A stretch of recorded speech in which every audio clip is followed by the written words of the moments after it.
Da da da! What's my good cheer? Welcome, everybody. Let's give a few minutes so that YouTube could get those notifications out. Let people know I've gone live. And if you've hung out with me for any length of time, you know what today is. Today is our annual Christmas Eve party. And it's been amazing getting to know my people who love to come in and hang out with me and take interest not only in the content that I bring to the table, but they take an interest in me. And Christmas Eve, it is that time of year that, we spend with friends and family, right? But not everybody has, right? Not everybody is actually looking to be surrounded by friends and family, but because of the pressure of the holidays sometimes, right? We always seem to feel like we need to be out there and overextending ourselves. And I tell you, I can't believe it. It's just me, right? I don't have a husband. I don't have kids. But I tell you, I was scurrying around like a chicken with my head chopped off this Christmas season. And now I am here. As you come in, let me know what your drink is. I just got back from my sister's house. We all met and did a gift exchange just to so that we could all be in one place, give everybody their presents. And then my sister and my brother-in-law drove me home and hauled all my presents upstairs. They're all laying on the floor in front of me because we know that every year we show up and right, we hang out together on Christmas Eve, and you guys oblige me as I open up my Christmas stocking.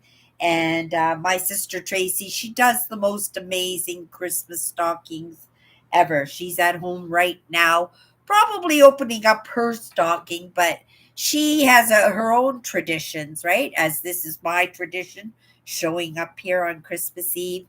My sister Tracy's tradition is that she watches It's a Wonderful Life.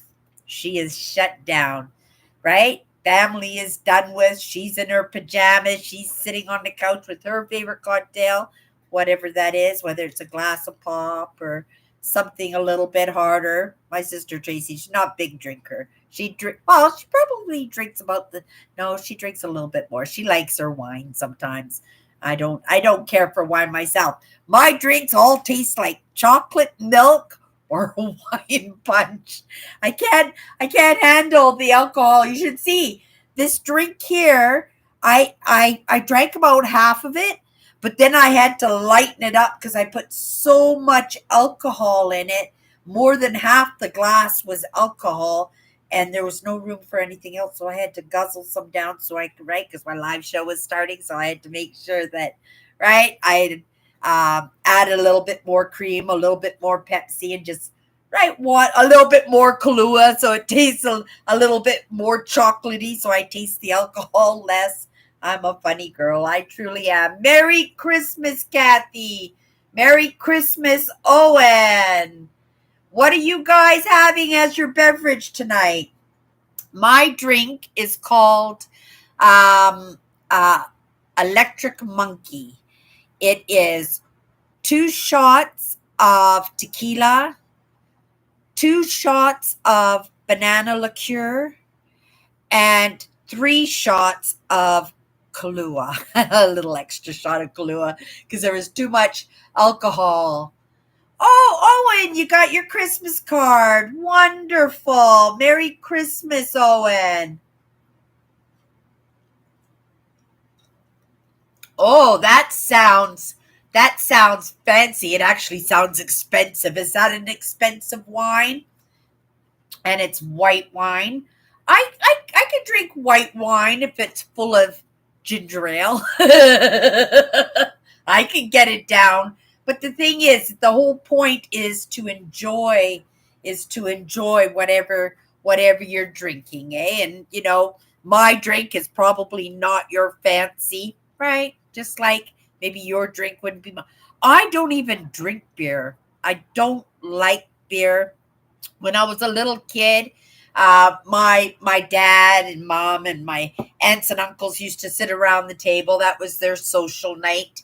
And all us kids would sit under the table, and we'd pop up every once in a while and drink down people's beer.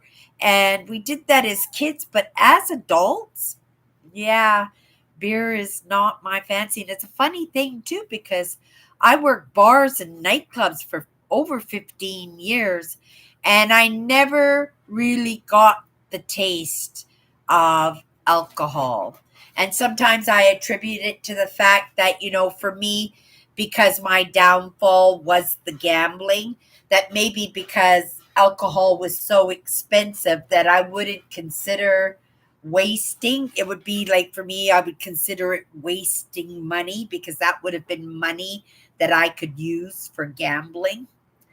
Just warped mindset on some things. I'm so grateful I am not gambling anymore. That was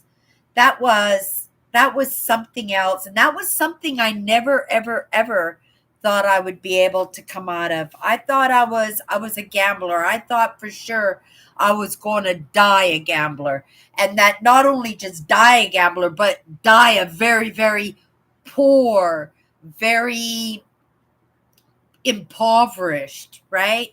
Because yeah, that took up everything and more, and it took so much, right? It even destroyed my marriage. You guys, I've got so much stuff here.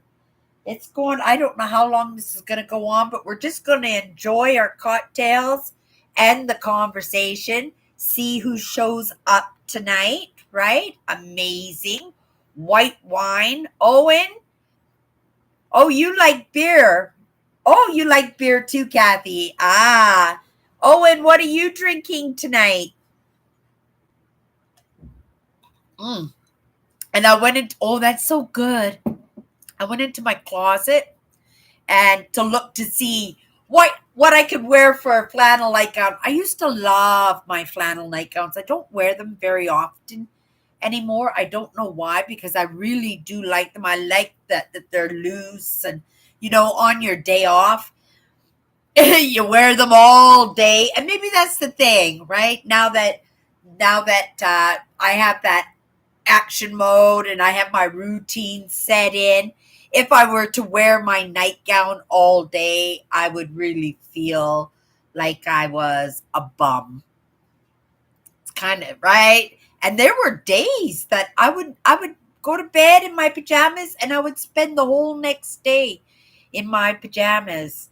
And in fact, I remember where I would stay up till 4 or 5 o'clock every single morning, go to sleep, and sleep till 3 or 4 o'clock in the afternoon. The prime hours of a day being totally, totally wasted, right? Totally wasted. Okay, you guys, shall we get into these bags? I'm so anxious. I made my sister open up a couple of her presents before I left. I can't help it, right? I like to see the looks on people's faces. I hope everybody was pleased and well, that they were pleased with the gifts that they got, right? Because I know I'm going to be pleased. I don't know what I have here, but I'm going to be pleased. Okay, just the first thing, I have some staff charges. I only have a couple of bags here of staff charges, so we'll quickly go through those, because we know that everybody likes the show and tell, right? And it just so happens opening up the Christmas stocking and the show and tell are going to happen on the same day. So we have to get cracked. We'll yap in between. So the first thing I want to show you is, we're just going to look right down here. See, I bought those 2 white tables there. Those 2 tables I got at work. That was part of my staff charges. I paid with my staff I paid $10. I got them both for $10. And they go with the theme. I'm trying to go with a Marilyn Monroe kind of sheet kind of color theme, right? So it's a 1960s, 1970s off white. And then, you know, my decor, wall decor and stuff will be colorful as it is. And I do like those nature tones, right? I do like those nature tones.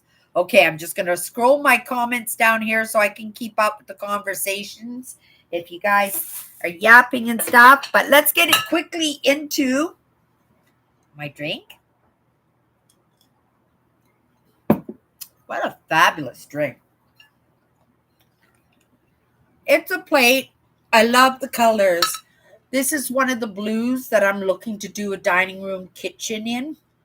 And so I thought this would go really lovely with some orange pieces. And I would use it maybe, you know, as a cutting board for bread or just an extra little counter plate for the things that I need, right? So I got that. It was, with my staff discount, it was $1. You guys, I'm going to ask you a favor because I just noticed I did it. I used to be an ice cruncher, right? And I've got just a few ice cubes in my drink here, but I just noticed that I just crunched a piece of ice. Can you grab my attention for me? Because it's something that I do unconsciously. And it used to be a very, very bad habit for me that I broke, but because I notice it now, and you know, even if I did crunch some ice tonight, I don't drink drinks with ice very often, so I don't think it would be a big deal. But because, you know, once I overcome things, I don't want to go back into those old habits when it's not necessary, and especially when I'm in that mode of getting some dental work done, right? So we want to make sure that I don't need that dentist sooner than I absolutely have to. Okay, you guys, I got a pair of pink socks. I'm a sucker. I am a sucker for pink. Pink is one of my favorite dress colors when I'm out dressing. Okay. I got a book here. The history of the Archdiocese of Winnipeg, and this is a book of all the churches, like all the old historical churches, even the newer churches, right? And the history of them when they were built. And you know, a lot of these, you guys, if you go into my videos, you'll see some of these churches that are in this book. I haven't read it yet, but I'm positive that some of the churches that I've actually explored are in this book. And in actuality, I volunteer my time with Doors Open Winnipeg. They're an organization that save historical buildings, whether they're homes, businesses, skyscrapers. They have a lot of skyscrapers. It's very, very expensive, but they put an event on every year. It's called Doors Open Winnipeg, where they open up a lot of these buildings that have been vacant for a very long time. They're very old, right? Even the electrical is on the outside of the walls, not on the inside of the walls. These are very, very old buildings, 15 square blocks of historical buildings. And I volunteer my time with them, right? And the Archdiocese of Winnipeg, it was last year's event that I did. It was really neat because I was able to see a secret entrance that Louis Riel used when he was hiding, right? Because, right, had different mindset at that time, but you know, these stories, these are part of our history. And not only are they a part of our history, they are examples of the people we used to be. So it gives us an examples of ways to improve ourselves, right? In our evolution, right? We're not Neanderthals anymore. I collect fancy dinner plates, but I don't use my fancy dinner plates. I just collect them. And but for my regular dinnerware, I like the Corral. So I got a set of Corral here. It's I got 4 pieces, but they're brand new. So you can see not even any fork scrapes on them or anything. They're in brand new condition. And also still, they're in the color scheme that I'm looking for my kitchen and my dining room. And I thought with a nice orange soup bowl or something, right? These would be perfect for everyday wear. So yeah, I got those for everyday wear. They were $1 each with my staff discount 3 times. 3 times 4 is 12. Right. They cost me $2.80. $2.80 for all of these. Right? How can I lose? And they're brand new. And Corral is very, very expensive, right? So I thought they were a nice pattern. And I like the color. They go with the kitchen that I'm having. So good. Yeah, I'm enjoying my drinks, you guys. I did it again. I noticed. You don't have to tell me. I crunched. Before my sister and her boyfriend came to pick me up to take me to my sister's for our gift exchange, I had a great big drink container, takeout drink container, and I made my sister one of these. I put like 7 or 8 ounces of alcohol in that drink, and she told me, oh, she could do twice as much of alcohol as what I put in her drink. And then so she helped me bring my presents upstairs, right? Because I had 3 big garbage bags of presents. She helped me bring them upstairs. So I made her another drink to take with her. Oh, Nancy made it in tonight. Hello, Nancy. Merry Christmas. Merry Christmas, Nancy. We're doing a quick show and tell. Quick show and tell. These are also in brand new condition. These are from the 1960s. I don't know if anybody out there remembers this pattern of dishes. I didn't need the dishes. Like I said, I'm really happy with Corral for my kitchen. But for my sandwiches or small items, I thought that it would be nice to get those as my sandwich plates because I thought they were lovely. And you could see from the reflection, like they've not even been used. They've been sitting in somebody's cabinet for 60 or 70 years. Isn't that incredible? And they've never been used. You can tell they've never been used. Absolutely amazing. I'm grateful to have them. Okay, you guys. I'm trying to plow through the show and tell before we get into the Christmas stocking because the Christmas stocking is huge too.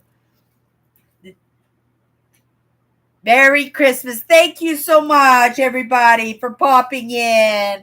I have a Starbucks mug here. That's for my sister, Alice. She grabs the Starbucks whenever she comes across them, and they don't come across my path very often, but when they do, this one's Las Vegas. So I got that for my sister. That was 75 cents or $1 for that. These are bracelets. I love my bracelets. And I'll just wear this one right now.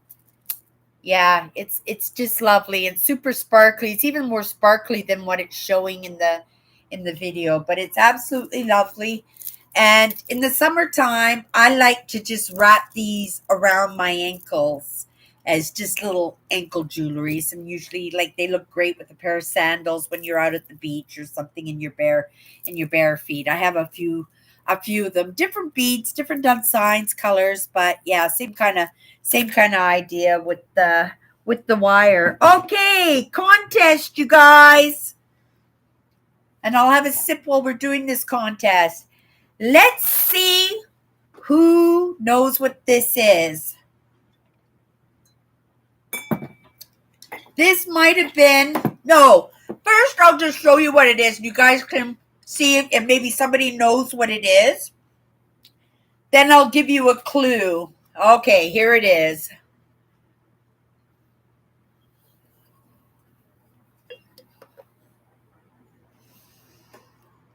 It's insulated. You can see there's a glass insert in there. This feels like it's metal with enamel on it. I haven't washed any of this stuff yet either. This cost me $2.50 plus a little discount. Does anybody know what this is? I'll give you a clue. Your mother might have had this sitting on the kitchen counter. Does anybody know what it is yet? Your mother might have had this on the kitchen, sitting on the kitchen. No? Good guess, though, Nancy.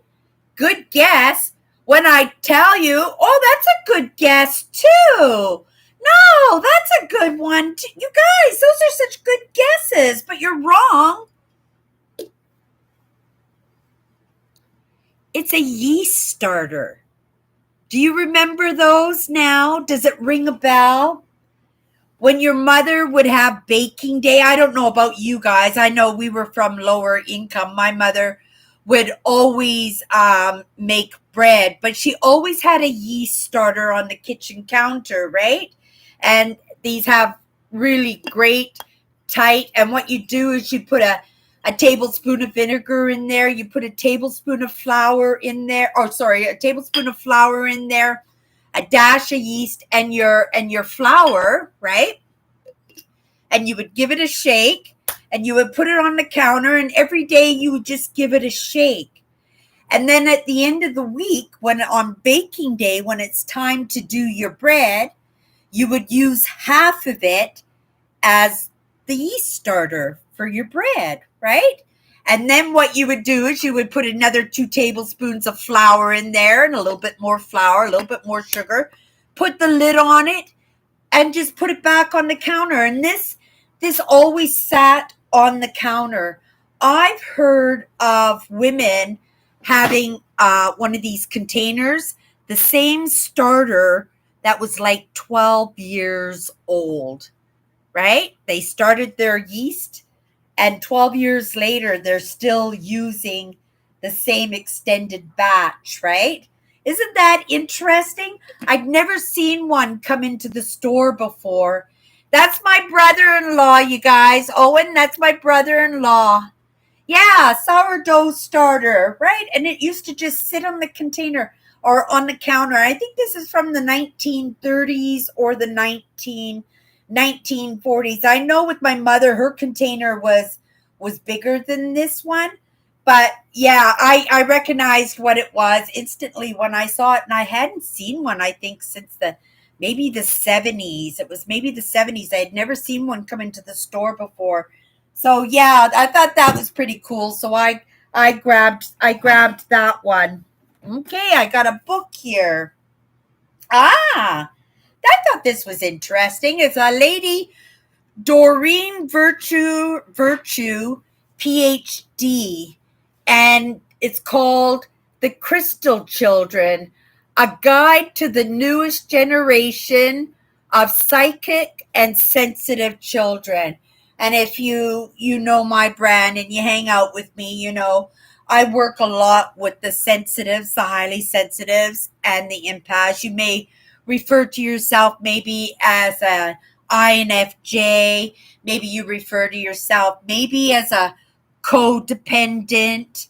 Maybe you are an avoidant, And these are all just trauma-related tendencies that we have that kind of make it difficult for us sometimes to move, right? And so in working in a lot of self-help, I learned a lot of strategies and a lot of help for myself to move myself forward a little bit better way. And when I came across this book, and it said, it's help for the sensitive, right? I want to help the sensitives, and I especially want to help those sensitives that are so light, that are constant shining. But again, because of the heaviness and because we're so sensitive, we get impacted by this movement that we make. So these are a specific audience that I want to take care of. So I thought maybe there might be a little bit of information in that book. So I grabbed it. It looked interesting, right? So I grabbed it. Yes, I'm here, right? I'm here, you guys. Can you hear me? Okay, am I back, you guys? Okay, I'm back. I lifted it up and I jiggled my wires, you guys. I was going to say, I have a lot of books and things behind me, and they do me good. Look at my ceramic Christmas tree, you guys. I got a ceramic Christmas tree. It's the only Christmas ornament that I have besides my right here. right there. That's my Macintosh Scotty dog. I got 2 ornaments for Christmas, and that's it. It'll be an easy cleanup for me. Okay, let's come into these comments for 1 minute and see if I'm missing anything.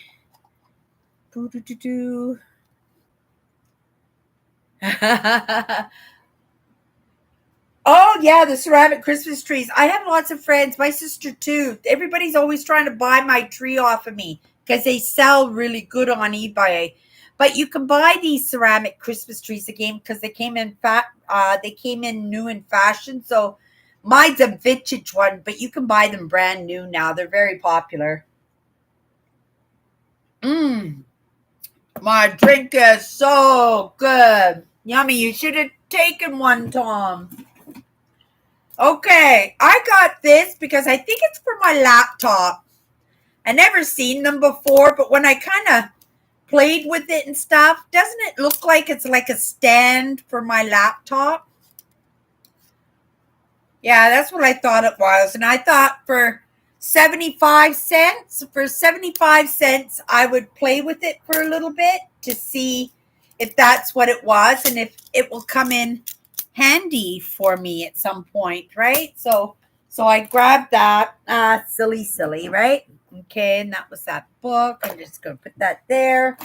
I got a new cover for my phone. My phone needed a new cover. This was the jacket that came for the cover, so I had the thing, and then I just paid for the cover for my phone. So now I have a little book, and it's magnetic. So, and it shows my camera. My camera's right there. So I thought that was pretty good for $1, and it fit my phone perfectly. And it was only $1, 75 cents. There you go. Bucket number 1 done. Oh, my sister Alice will like this one. I actually picked this one up for her. This is some Mexican jewelry.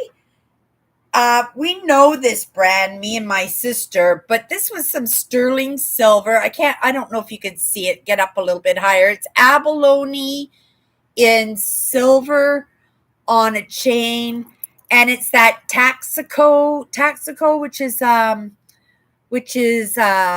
don't know where the writing is. It's there somewheres. It's stamped, but yeah, I thought that was interesting because I see the earrings all the time, but I've never seen the necklaces. So I grabbed that for my sister Alice. She likes this stuff, so I grabbed that for her. It was only $1. And I've got a potato masher, but I don't have the deluxe potato masher. And I thought, you know what? For $1, I would like the deluxe potato masher, especially for Thanksgiving. So I'm going to wash that, and that will be my potato masher tomorrow. But, right? Fancy dancy, right? Fancy dancy. And then, of course, I can't say no to winter socks. I'm a real sucker for this fluff stuff. Oh my goodness. I just love this stuff on my feet, right? I just love this stuff on my feet. And I'd match my socks to the outfit for the day. I'm going to have to get up pretty soon and make a drink. I don't know how you guys are doing on your drinks. And then I got one pair of earrings. I thought they were pretty with the little rhinestones all the way around it. I thought they were very pretty, and they were only 75 cents, right? They were only 75 cents. So I thought those were pretty. So I grabbed those. Too.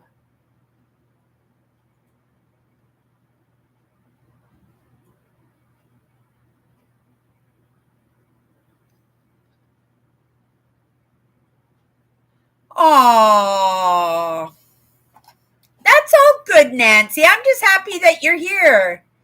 You need another drink, Alice.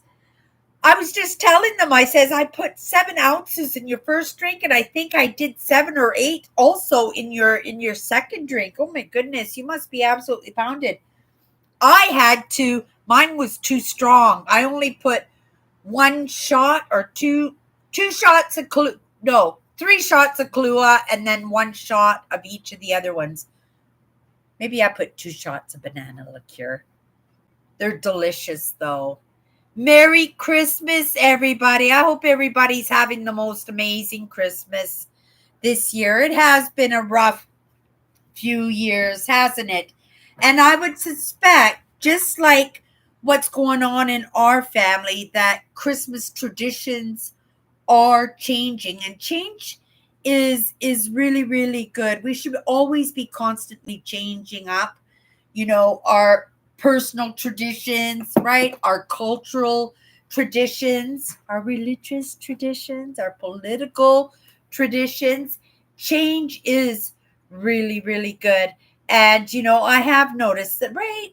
Everybody is not so involved with the C word like they have been in the past words. And Nancy told me that they flag your channel when you use the word COVID, but it is important. I'm a true believer. I try, right? I'm kind of taking pride that I haven't gotten sick yet, right?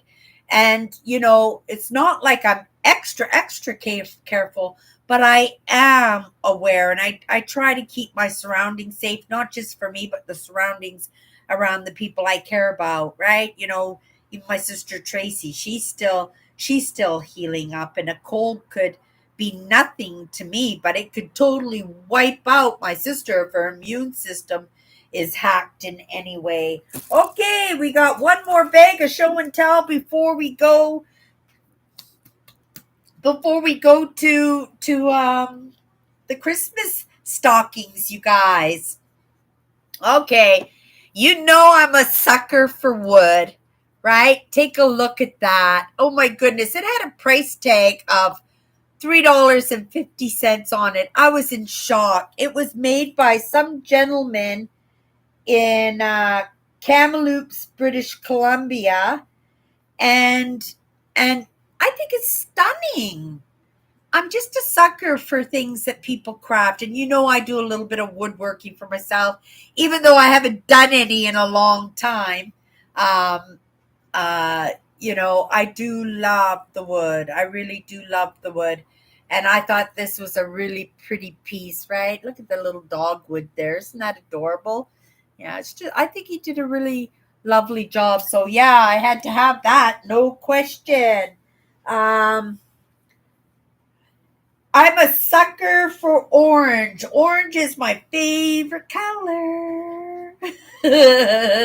Isn't it pretty? Oh my goodness. What a lovely top. Yeah, so I got myself an orange sweatshirt, and yeah, I'm going to wash that tomorrow. Tomorrow will be laundry day. My friend Lorraine from work is going to come over for dinner. I just took the turkey out. It's sitting on my kitchen counter, thawing out right now. Lorraine lives up north, or used to live up north. She's Indigenous, and she's doing so much for her life. This movement that I'm making is not that much different than, well, because I'm working in social media, there's the difference in there. But my friend Lorraine, she has been doing so much for her own life and putting her life back together. And again, it's a lot of stumbles and mistakes and failing ourselves and everything. But she's such a lovely girl, and I have such a great team, specifically because she's my sidekick, right? She makes me look good, and we're all stinkers in some way, right? But in the end, she always has my back, and she's always been very, very kind to me. So, and I enjoy my friend Lorraine's company. And I have to tell you guys, belly laughs. We talked about this a few times. There's nothing I love better than a belly laugh. And when me and Lorraine get together, I don't know what it is, but we have such good laughs, like genuine happy laughs, even when things are not going good, when we're getting kicked in the butt and we got lots of problems and stuff, or the customers are frustrating us, that we can find a moment just to just let it go. And we, like I said, we have such good belly laughs, and that's something that I really appreciate with my friend Lorraine. She's gonna come over tomorrow. We're gonna have turkey dinner. I gave her my granny wagon. It's a cart that I take grocery shopping and stuff. I told her she could put all her laundry in there and bring a garbage bag. Put all your, because I get free laundry in my building. Come spend Christmas Day with me. We'll have Christmas dinner. She could do all her laundry. We'll watch a couple of movies. I've been dying. They've been sitting here. I'm so excited. I don't know if any of you have seen either of these two movies. Yes, they are animated movies. I am a big kid at heart. They're not movies I have seen before, but this movie here is made by the same people who make my favorite movies of all time, which are the Ice Ages. Yes, another animated movie. I was trying to drum up some interest in going to see, right, Napoleon, but I don't have family that loves the historical stuff and the dramas, right? Maybe some action as long as there's like heavy duty love story there. And my sisters would not be interested in going to see Napoleon, right? But maybe I will. Oh my goodness, Kim made it in today. Yeah, free laundry. It makes a big difference to be able to have clean clothes. And especially, in the thrift store that I work at, I get some really lovely things, and it's nice to be able to keep them lovely, right? When I get them. Nancy, I got a whole bag of stuff here. First off, these are for me. They're rug hooks. I'm going to, I don't know, sit and contemplate and make a rug. This kind of stuff, you guys. They're rug hooks. Look at that rug. An elephant rug. Yes, I'm going to make an elephant. I'm going to make an elephant rug. But I thought I would try out the hobby because we do get lots of wool in the store, and the canvas comes in too. And I mean, you could use a potato sack, couldn't you? It would do the same thing, and make myself a carpet, and make one of my sister's carpet. For those of you who don't know, no, Nancy, these are not for you. These are for me. When the baby clothes go on sale, I usually will go through the baby clothes, and what I'll do is I'll look for patches on the clothes, right? So if there's a couple of patches on them and I can cut them out, I'll buy this, right? With my staff discount, this cost me $1. So if I were to buy patches at the store, that little patch there would cost me almost $10. It would cost me almost $10. What I use these patches for is to sew on to coveralls. Right, I'm going to sell my coveralls for $500, and they're so cute. And what I do is, like I said, is I use all the cute. There's a dinosaur. Look at the little dinosaur patch. If I were to buy these patches on eBay, they'd cost me 15. Look at that cupcake. Look at that cupcake. That would be an expensive one. That would be a $15. That would be a $15 patch. And I cut these out. And then I sit and I take in my lessons, and I'll sew patches on jeans, and then I'm going to sell them. And right, that entrepreneur in me. And so I've got a great big bag of baby clothes here. I'm just going to double check that they're all. Oh no, I got a top in here for me too. Oh my goodness, look at this set. Right? Look at it. It's got a little cat patch there. Like, how expensive would that be? And how cute would they look on a pair of jeans? Right? And there's a little guitar, right? So really great. When I can get these for $1, I will scoop them up, and I'll just show you guys right here.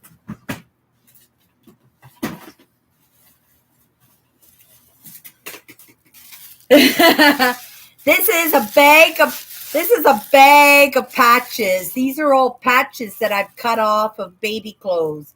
Isn't that smart? Isn't that smart? If anybody wanted to get in an entrepreneur business, right?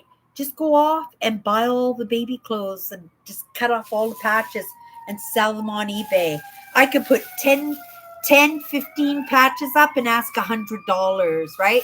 We're going to send some Christmas cheer. It's a false alarm for sure. On Christmas Eve, they're going to get to their destination and they're going to say sorry, right? He's feeling much better now, and it's going to be a false alarm. Yeah, so I've got a little bit of a work for me because I've got a big peg of patches, and I didn't remember this one. Oh my goodness, I remember buying this top. I absolutely just love it's peekaboo shoulders, right? Big holes in the shoulders, I mean, right? There's the shoulders and then the sleeve, right? Oh, what a beautiful top. What a beautiful top that is. I absolutely love that. I'm going to wear that next week. I'll wash that tomorrow on laundry day. But the rest are just baby clothes. Okay, you guys, did I get everything? The couple of things I said, I had the table. It was a really big one. My staff bill was over $100, but I paid for half of Lorraine's staff charges for her Christmas present, right? I gave her an option. I could buy her bus pass for next month if she wanted me to buy a bus pass, or I would pay half her staff charges. And she said she wanted half her staff charges paid for. So I paid for half her staff charges yesterday. So I spent it quite a bit, but I got lots of wonderful things for myself, and I'm very, very pleased. Okay, you guys, should we take a minute and refresh our drinks or look at the comments here?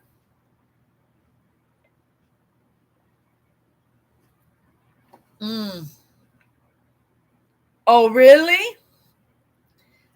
Yeah, well, I live right behind a station, so, and because I live in a 200 suite block full of seniors, right? This building I live in is full of seniors that we have the fire trucks always parked off in the front of the building all the time, all the time.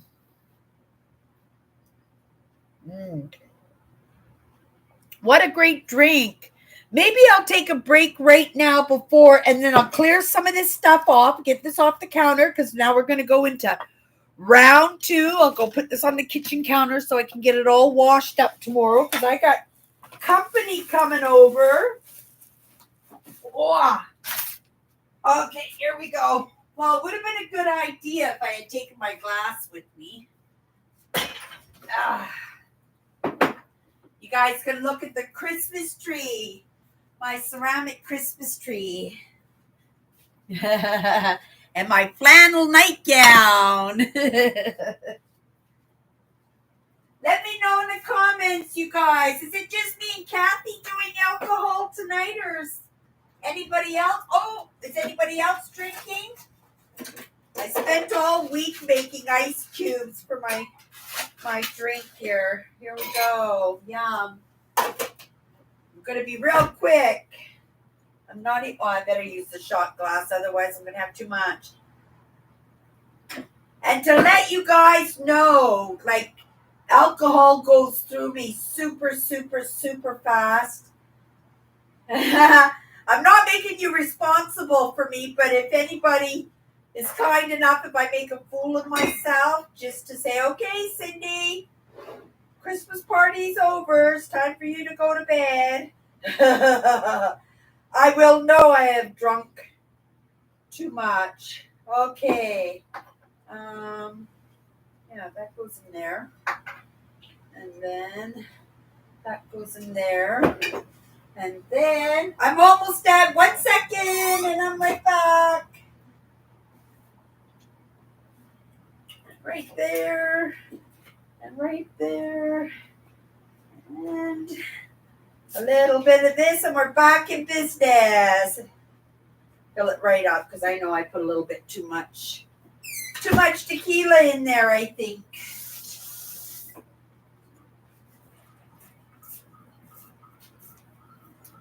Woo! That is strong. Holy moly, that is strong. If I wasn't rushing to get back to the table, I would have taken my time and thinned it out like I did my last drink. Okay. Oh, my last one was another pair of pink socks because I like the pink, and of course it's my furry stuff inside that I love. Okay, you guys, it's stocking time. Oh, the one other thing I didn't tell you is I bought a new Keurig coffee maker for myself because the one that I had was only a 1 cup one, and you guys see my coffee cups when I go live, right? Like I like the great big cups of coffee, and it didn't do the great big cups of coffee for me. So I bought a Keurig coffee pot. So the first present I'm opening is my sister Alice's. Oh, no such thing as too much tequila, my sister Alice says. Oh my goodness. It's funny because being somebody who doesn't drink a lot, tequila is right, and it is my favorite. You know, when it comes to alcohol, only because you can mix it with orange juice, and you can make it in lots of different ways where you don't really taste the alcohol. This is a present from my sister Tracy. You guys, look what I got. I just grabbed a package. I didn't know it was going to be one of the main presents, but I was going to open them tonight anyway. Let's take a look.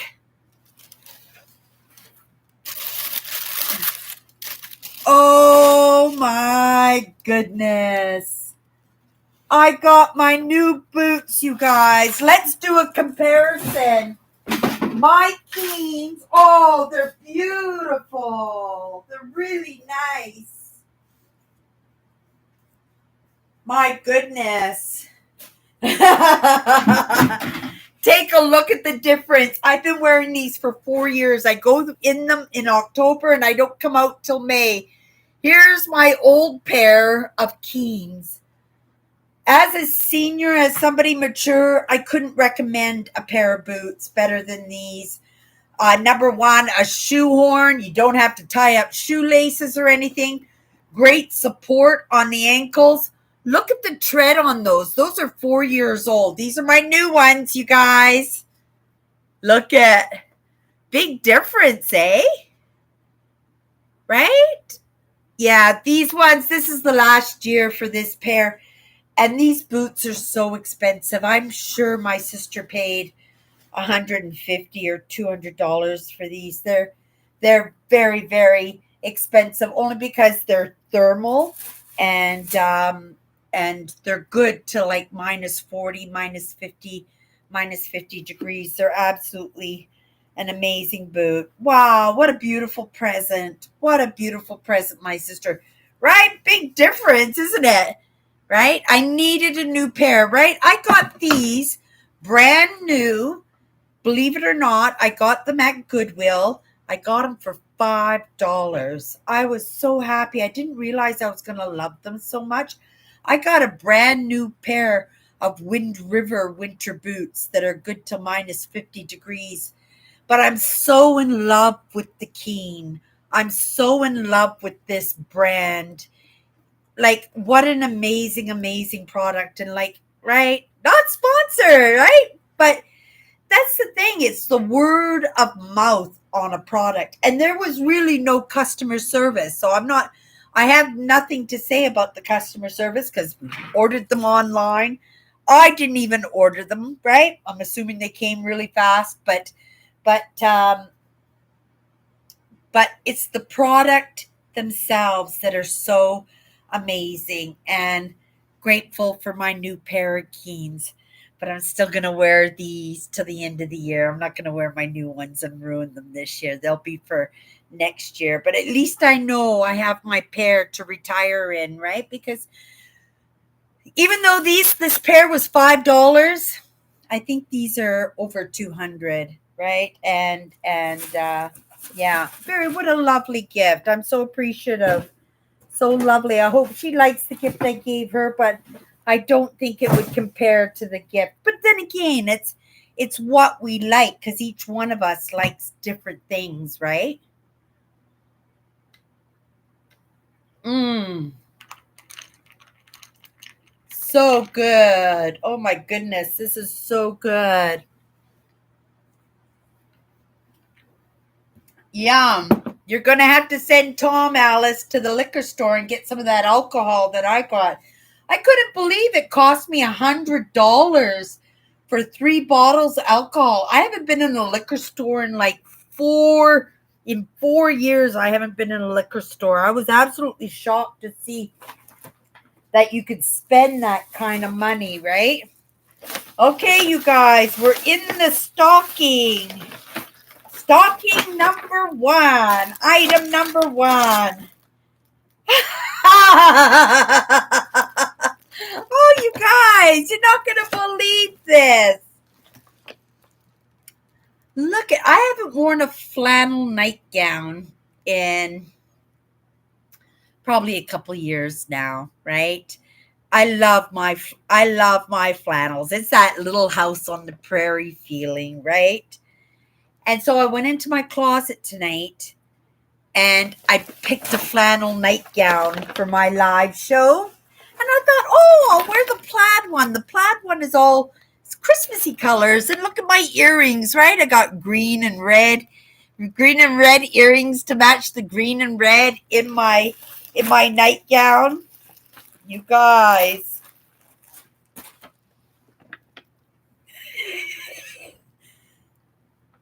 Talk about coincidences. Talk about serendipities. It's the exact same nightgown. You guys, it's the exact same nightgown. This nightgown I'm wearing, is it got the lace collar? No, this one doesn't have the lace collar. This one has a lace collar. Isn't that freaky? It's the exact same nightgown as what I'm wearing now. Talk about serendipity, right? Same fabric and everything. It's lovely. Thank you so much. This stocking is from my sister Tracy. It's a tradition that we started probably 6 or 7 years ago. You know, when me and my husband split, I came back to Winnipeg and I didn't have anybody, right? I wasn't interested in dating. I just worked. I had my sisters, right? That old Cindy. And my sister, every year, she picked up that slack and she started making me Christmas stockings. She makes the most amazing Christmas stockings. She made me a Christmas stocking every year. And after a few years of doing that, because her Christmas stockings would cost more than the present itself, and you saw the present, it was a pair of Keen boots. Oh, so excited, right? Very expensive pair of boots. And yet, the stocking she would do up for me would probably be equal or more in value, right?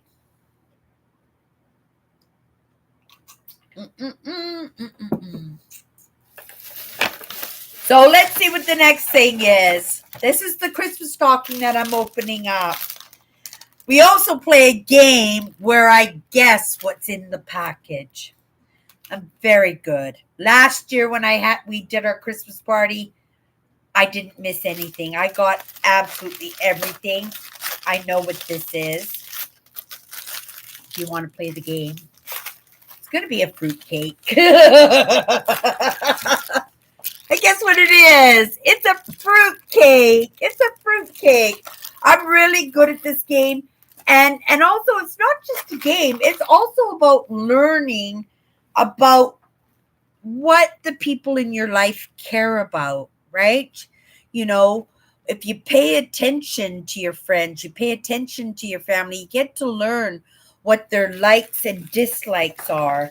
And if you're looking to put a smile on somebody's face, right, or make them feel like they matter or that they're feeling like they're being cared about, then you take that special attention and you apply it, right? And like my sister did and buy me the fruitcake because she knows I love fruitcake and it is a tradition. So when I say I know what everything is in my bag for my stocking, I know what's in the bag because my sister's very consistent. She doesn't really do a lot of change, right? But she knows what I like. And she knows I like coffee.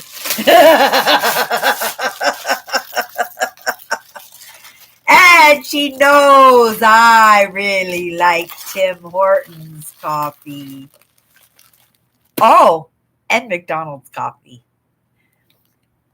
Tim Hortons coffee, if I'm going into the coffee shop and I want a coffee to take with me, Tim Hortons coffee. McDonald's, if I'm making a coffee at home and I'm making it myself, McDonald's coffee. Really good coffee.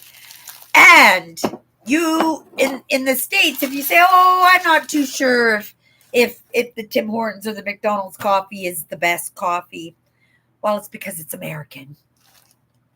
I feel bad for you.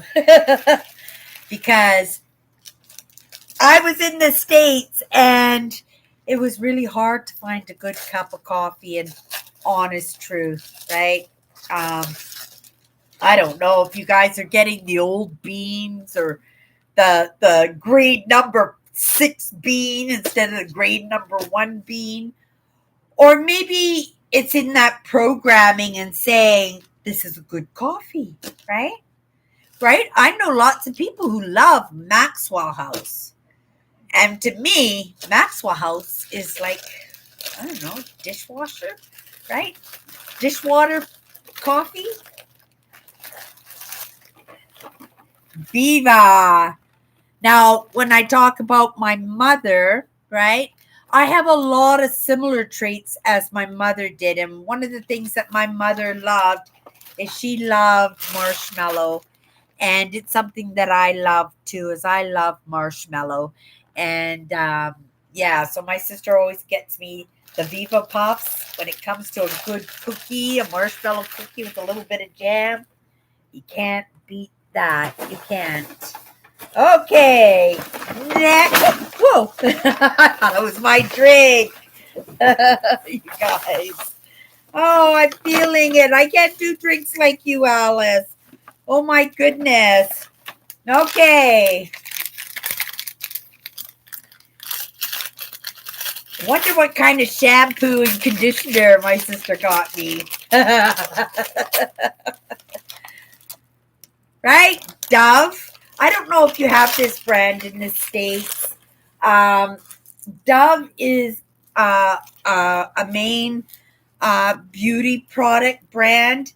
It is for the middle class women, so it's affordable, and it's also their mission statement is that it's for everybody, that everybody deserves to use a good product, and whether the product is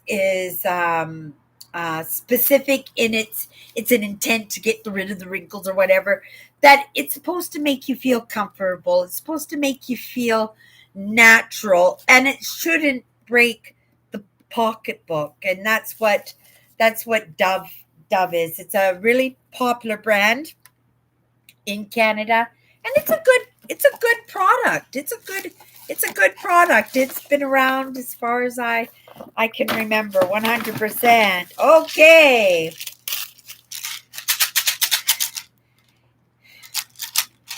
This is hard because I know it's a vitamin. But how do you guess what the vitamin is? So I shake the container. Okay, let's play this game. You shake the container and you can say the vitamin is small. It's not a larger one, so it's not going to be magnesium. It's not a capsule, so it's probably not going to be any of the omegas. Vitamin C's are usually a little bit larger, like the size of a Rolade or a Tum. The vitamin C's are usually a bit larger. Don't quite seem to be big enough to be a multivitamin. To me, if I'm going to look and see if this is true, I'm going to say that this is a B12. I don't know how close. It seems to me it might be a B12. Like, really? I'd be like a master at this game if this is a B12. Let's see. Oh, I was wrong. It's a D3. You know how many bottles of this I have? I have to give this away. I probably have about 5 or 6 bottles of D3. And so I'm going to have to give away at least 3 of them. Maybe I'll leave them in the laundry room downstairs. Only because, right, I have so many and you don't want to go past the expiry date. And D3s, especially in Manitoba, is very, very important. Here in Manitoba, it's a primary when it comes to vitamins, because we do get a lot of sun here in Manitoba. Even in the winter, we get a lot of sun. But because we bundle up, right? Because it's 40 below zero, we got the snow pants and the jackets and the scarves and the toques. We're not absorbing a lot of D3, are we? And we've talked before also about depression, right? And anxiety and the stresses of our lives, that how November to, say, middle of March, we start getting a little bit optimistic in the first beginning of March. But for the most part, we got a couple of rough months. And this will help us emotionally, in truth. And not just emotionally, it will help to give us that pep, that energy to be motivated in a season that just wants to, right, put us in our place, to slow us down. And sometimes slowing down is a good thing. Sometimes that slowing down is much needed. Okay. Well, I didn't get that right. Cindy is not the all-knowing. Okay, next. Oh, jeez.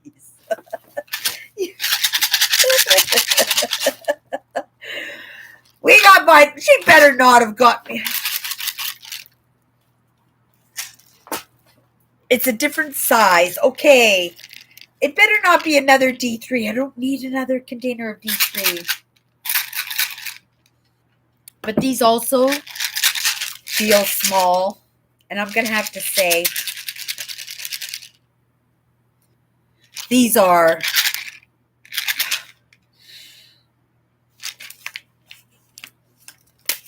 D3s. No, B12s. I got it right. B12s. B12s are very important also for our emotional well-being, especially when you're highly sensitive and you're empathic. We make our movement by emotions.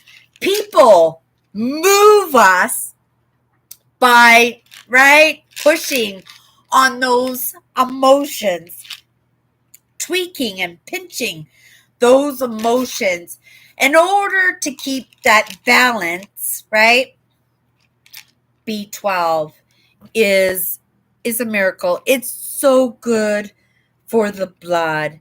I attribute the B12 to, well, being able to help me go through this process of whatever this process is, to be able to smile through it when sometimes it gets so deep that you just don't know if there is an output, like there is like an ending to any of it. And sometimes we can get so hyper focused in what we're doing that it can strain us emotionally. B12, absolutely amazing. It's for the physical and the emotional, 100%. And if you feel that sometimes that you can't pull yourself out of an emotional depression, or you seem like everybody is ticking you off, you're not able to keep your composure at work, you find that you're mumbling, somebody's asking you to do something, you're like that, you're doing it, but you're just not putting in that whistle while you work kind of attitude. It could be as something as simple as not taking your B12s, right? Not taking your B12s. Very, very important, especially if you're a highly sensitive. It's very important. And I would have to say, because it's not just my intuition, because even though I got right intuition, I got those D3s wrong, right? But I would say it keeps those red blood cells to a max, and in the process of that movement forward, sometimes we put that as a strain on ourselves emotionally, right? And it wreaks havoc on the mitochondria, right? And we don't want things to break down. We don't want things to slow down. So B12, grateful for the B12s, because I was almost out of the two B12s. I didn't need the D3s, but I needed the B12s for sure. I did. You guys, we're not even close to being done here. Here we go. Next. I didn't need this because I probably have about 6 of them, but it's tradition and it will get used 100%. I still got 40 years in me to get this toothbrush out of its package. So it wouldn't be a stocking without a toothbrush. And again, it wouldn't be a stocking without the toothpaste. So let's just feel in here. Okay. Toothpaste. Let's hope it's toothpaste. Yes, it's toothpaste. So we got toothbrush and toothpaste, and it's not a stock. In our family, a Christmas stocking always has those things that make us smile or giggle, those things that make us preoccupied and compulsed, a puzzle, a game, a book. Then there would be something that we need. There would be socks or underwear or toothpaste and a toothbrush. So, yeah, grateful. That's a good one, 100%. Okay, what do we got here?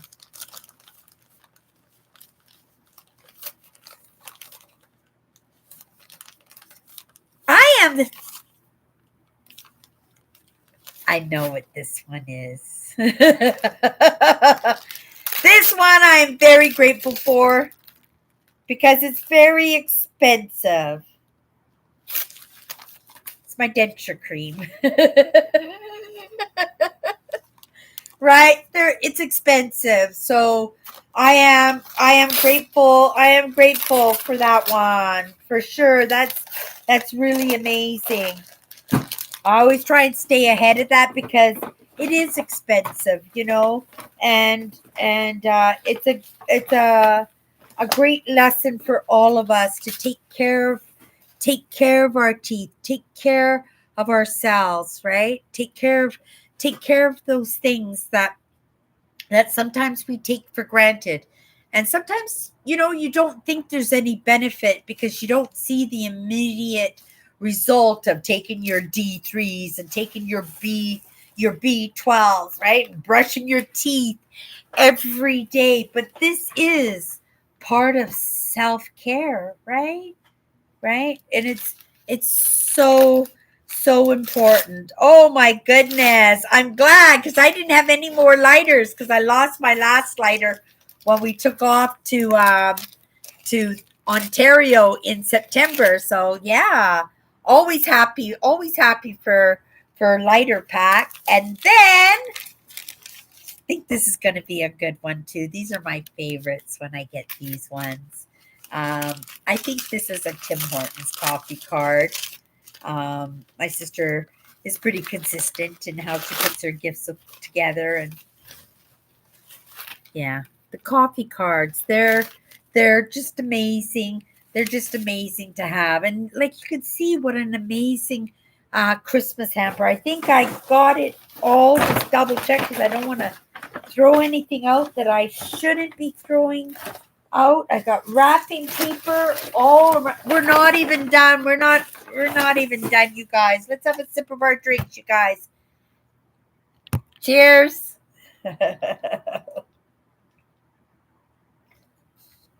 Mm, yummy. Really, really good. I'm looking forward to taking a look at this book and looking at all the churches. I love reading about the history of the province that I live in, and I love reading about the settlers of this province, the people who made those difficult decisions to uproot themselves and their families and move to Canada or move to the States, because it was going on at the same time in the States. You know, they hadn't even set the border between the States and Canada yet. And they were settling Minnesota and North Dakota and Montana, some of those other provinces, Colorado. But they were settling all these states at the same time as they were settling the provinces, right? And it's important for us to remember our history, because the history, the past, reflects and is the evidence of what went right and what went wrong. And those things that we still need to work on a little bit. Okay, you guys, let's get into a couple of presents, right? You guys. Oh my goodness. This is from my sister, Alice, I do believe. Wow. Let's see what's in the box. I was going to use my teeth, but I better not. Okay. Oh my goodness. Well, to start off,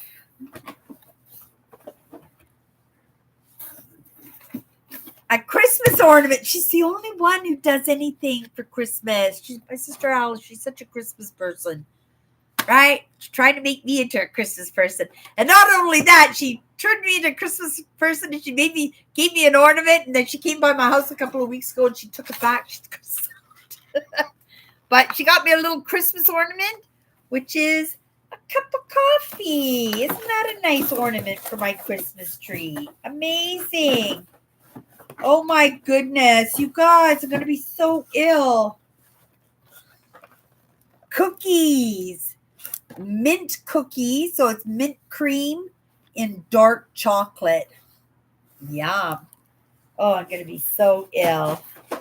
And for my new Keurig coffee machine. Oh, Alice, you shouldn't have. These are so expensive. 2 30-packs. 2 30-packs of Keurig coffee cups. Oh my goodness, I've got coffee for a couple weeks. I drink a lot of coffee. You guys. I drink a lot of coffee. Oh my goodness. It's just everywhere. And then I got a great big tin of coffee too. We're not even close to being done, you guys. My sisters are nutso. Oh my goodness, so much stuff. Right? But that's family, and that's the joy of Christmas. I know lots of people, they open their presents on Christmas Day. Christmas Day, I usually like to sleep in for an extra hour. I usually won't get up till like 8 o'clock. I'll make myself a cup of coffee, and I'll, take in my lessons, and I'll do a little bit of cleaning, right? I got my turkeys already on the kitchen counter, thawing out. It'll thaw out overnight, and it'll go in the oven at 1 o'clock tomorrow afternoon. Okay, you guys. Oh, my goodness. I know. This is from my sister Carolyn, and right off the hop, I'm going to say thank you very much, Alice, for the coffee. That was so expensive. Thank you so much. You shouldn't have done that. I hope you like your present. It's not nearly as nice, but You said that's what you wanted, so that's what you got. Let me know if you like it. Okay, here we go into the next bag. Now, my sister, and my niece got me a present too. My sister, Carolyn, when she gets the grocery money on her husband's payday, she makes a point of finding a couple of items if they're on sale, and she'll buy a couple of them. And she does these home care. It's kind of like a welcome basket. She kind of does, but they're great big Santa bags, and I always fold it up and I give it back to her, and then she fills it up with stuff again for me, right? But she does these amazing bags of things that I could really use. And I bought some of this stuff this week. Oh, she really went crazy. She really, oh my goodness. She got me laundry soap. Expensive, right? Oh my goodness. And this is my youngest sister. She did this. I think this is just the coolest present. We've gotten this, I think this is our 3rd year of getting this. We got some Save the Planet. This is amazing because this will be for my camping. This is recyclable and what do you call that? Where it biodegrades toilet paper. So this will be for when I go on my camping trip. So this gets put away 100%. This is amazing. I love this. I love this. You would not believe how many rest stops that I stopped at, and there was like toilet paper in the bushes and in the grass and just absolutely everywhere, right? And that stuff doesn't biodegrade properly, right? Doesn't compose properly. Oh my goodness. Right? Paper towels.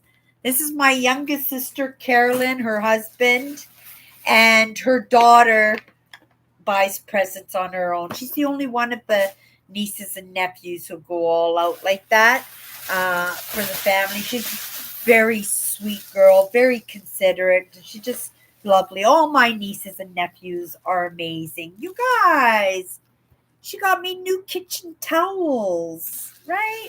Oh my goodness. My brother-in-law and my sister Carolyn. Dish soap. Like everything for the house. Like, right? You couldn't ask for a better present than that. Oh my goodness. Look at that. Some sanitizer wipes for keeping my desk clean, right? Keeping my counters clean. Oh my goodness. Sandwich bags. Parchment paper for baking. Oh my goodness. Saran wrap. Saran wrap. I sent Nancy's Christmas hamper to her, and she said that she was going to make a video of her opening up her Christmas package. So you guys, I'll let you guys know when she said she'll send me a link to the video, and I'll post it to my community channel so you guys can go and watch her open up her package, right? I sent her a little package, and I just wanted to say out there, the kindnesses in this group that we have, like how we take care of each other, and we don't let each other go down the toilet, right? And that's the truth. But I also have to give credit to the people who do need that little bit of extra, whether it's emotional support, financial support, a little bit of mental support sometimes, right? That we're here for each other that way. And it really warms my heart, especially at Christmas. I hear about some of these kindnesses, and I think it's absolutely Just amazing. You guys, I think we did it. I think we got, oh no, we didn't, you guys. No, we didn't. Uh, there's one more bag, and let me go get it. I'll be 1 second. Where is that? There it is. There it is. Oh, I don't know, you guys. I wish somebody would knock on my door and I could help them out. But my sister Tracy spent the day baking. So let's see what my sister baked for us. Or not for us, for me. But Lorraine's going to be over tomorrow. I'm going to send her home with leftovers and stuff. Okay. So the first thing we got, I am a mincemeat fanatic at Christmas. And my sister baked me a whole tin of mincemeat tarts. I love mincemeat. I don't know who else out there loves mincemeat, but I love mincemeat. My sister makes me mincemeat tarts every single year, and she's been doing it for years, and she wasn't feeling very good this year. I felt bad. I felt bad for her, right? And she did all this work, but it's in our choices quite often, that that we can not push ourselves a little bit harder when we think we can. But also at the same time, we have to say sometimes we don't give ourselves breaks when we know that we should be taken, right? That we should be a little bit kinder to ourselves, or maybe not so hard on ourselves, or let ourselves, right, have little breaks. Like, she didn't have to go through all this baking. So she baked me that tin, and then here she's got butter tarts and shortbread and chocolate chip cookies, and yeah, she's got all kinds of stuff. And she did trays for each one of us, right? Each one of us girls. And she did one for her next door neighbor. Not only that, you guys, she baked me a pie. She baked me a mincemeat pie. Oh my goodness, right? Oh. I really am going to have to be strict with myself, because I know that this year I am going to gain so much weight with all these treats. I'm going to put that there and move my coffee over there and fix my seat.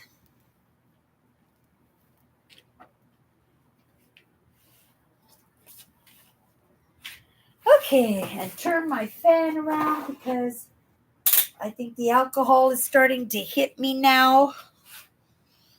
Get some oh, that feels so much better. You guys, Merry Christmas. Oh, you like mincemeat, Kathy? Awesome. Yeah, I love mincemeat. My sister has been making me mincemeat pies. Oh, she's been making me mincemeat pies for 10 or 15 years. As long as she's been making me my stockings every year, she has been making me my mincemeat. And I think this year should be her last year, because number one, you can see how much mincemeat she made for me, right?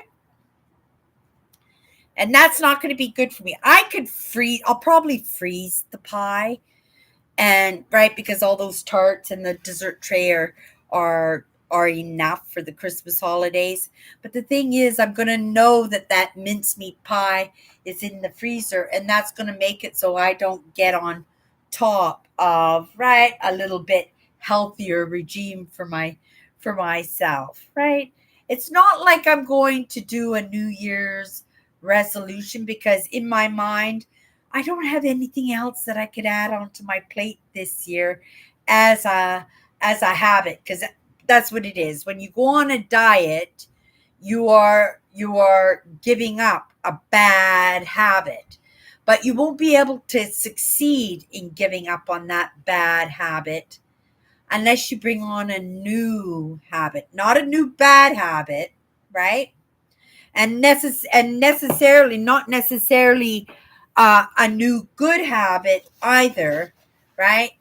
Maybe it's just a little bit less worse than what you're doing right now.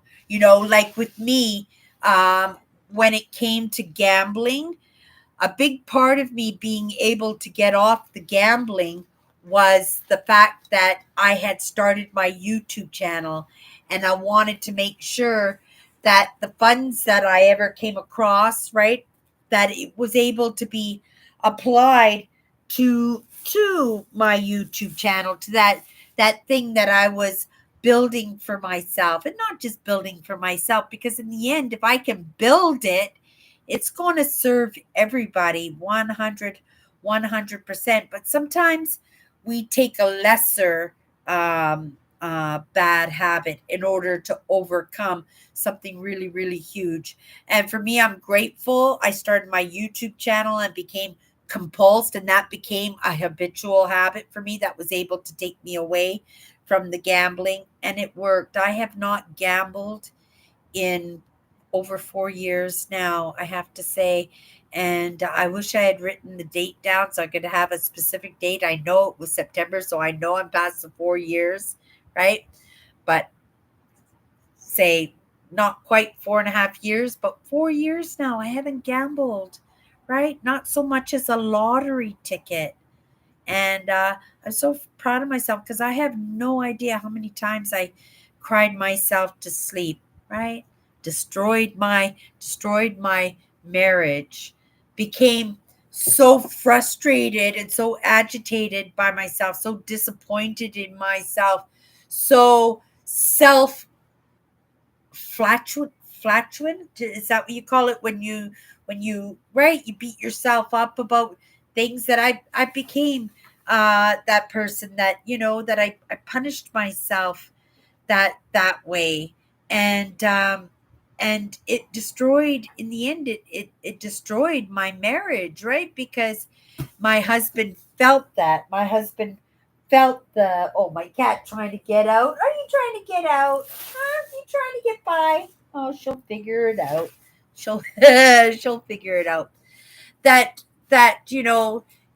we beat ourselves up so bad that sometimes it becomes really, really difficult for us to make movement, or even try to do a little bit better by ourselves. So I say, if you got a New Year's resolution, at the same time as starting that New Year's resolution, maybe we should look at a new hobby, right? Like, I got those rug hooks that maybe, that as I'm applying myself, I can delve into other things, right?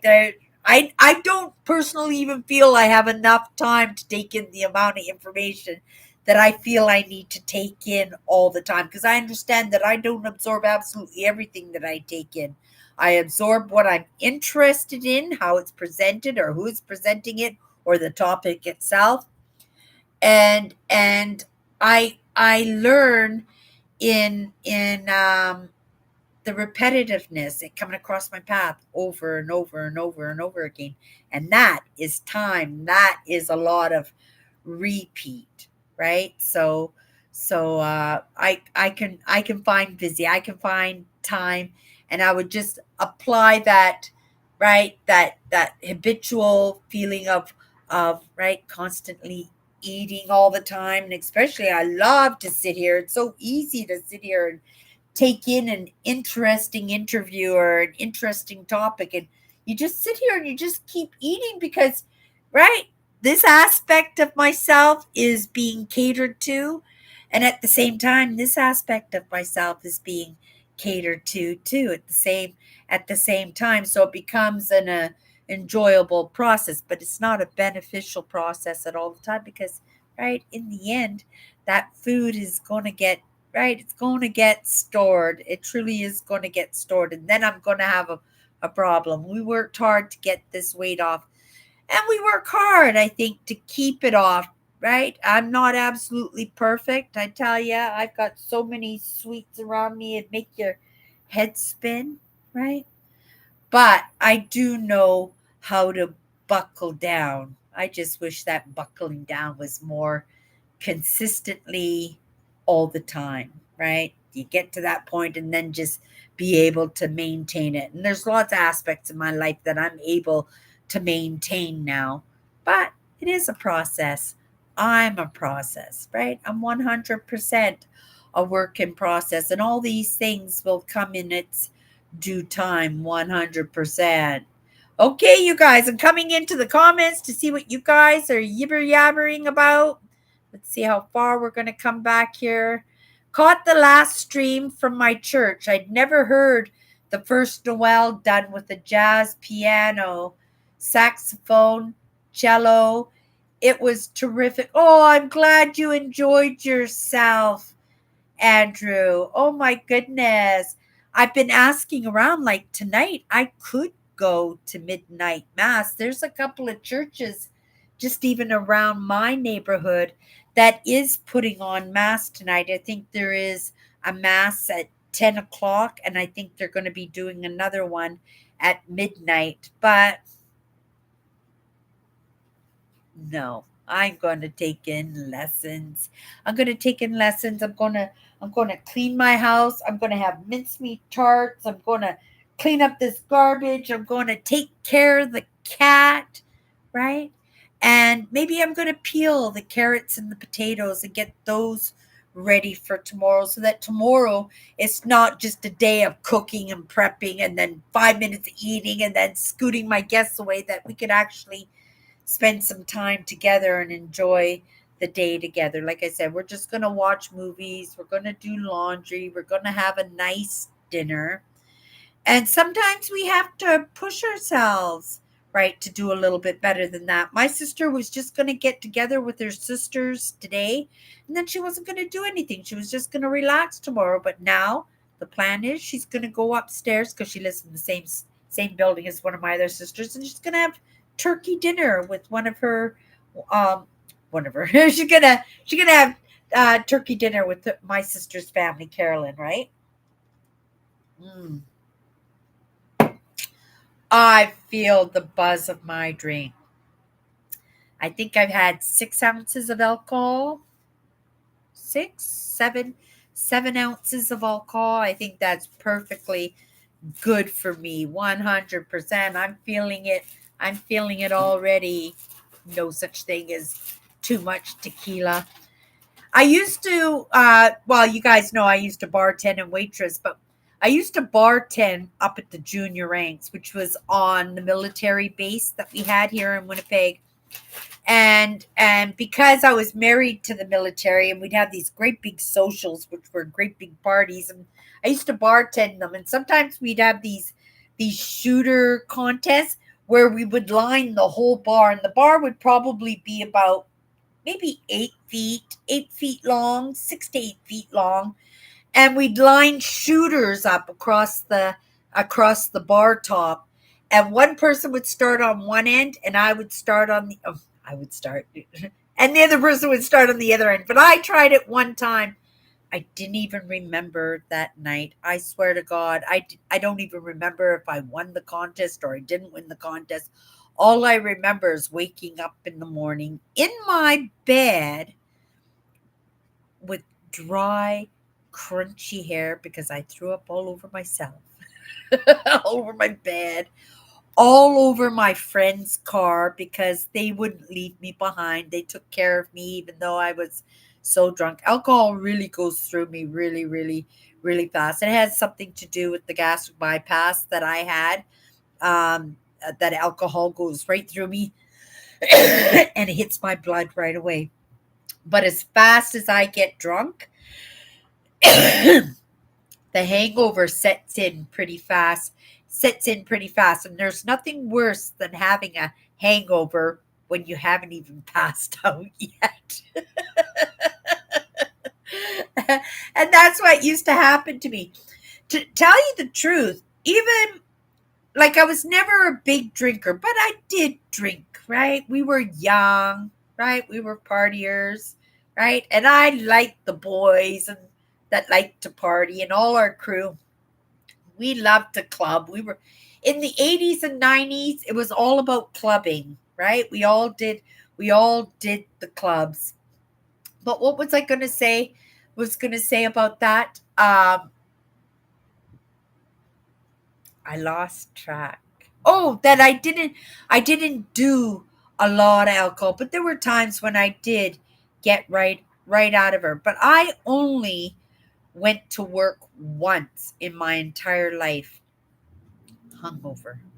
I did it once. It was the most horrible experience. I think I was working at 7-Eleven. It was one of my very first jobs, and I partied all night. I came to work on time, but I was so sick and I cried and I cried. I couldn't talk to customers. I couldn't follow instruction. All I could do was sit on a milk crate and just cry, and they wouldn't let me go home. I was no use to anybody, but they wouldn't let me go home out of punishment for coming to work hungover. And it was a good lesson for me. I needed to feel that experience. I needed to have that experience because I never went drunk to work ever again. I never went to work hungover ever again.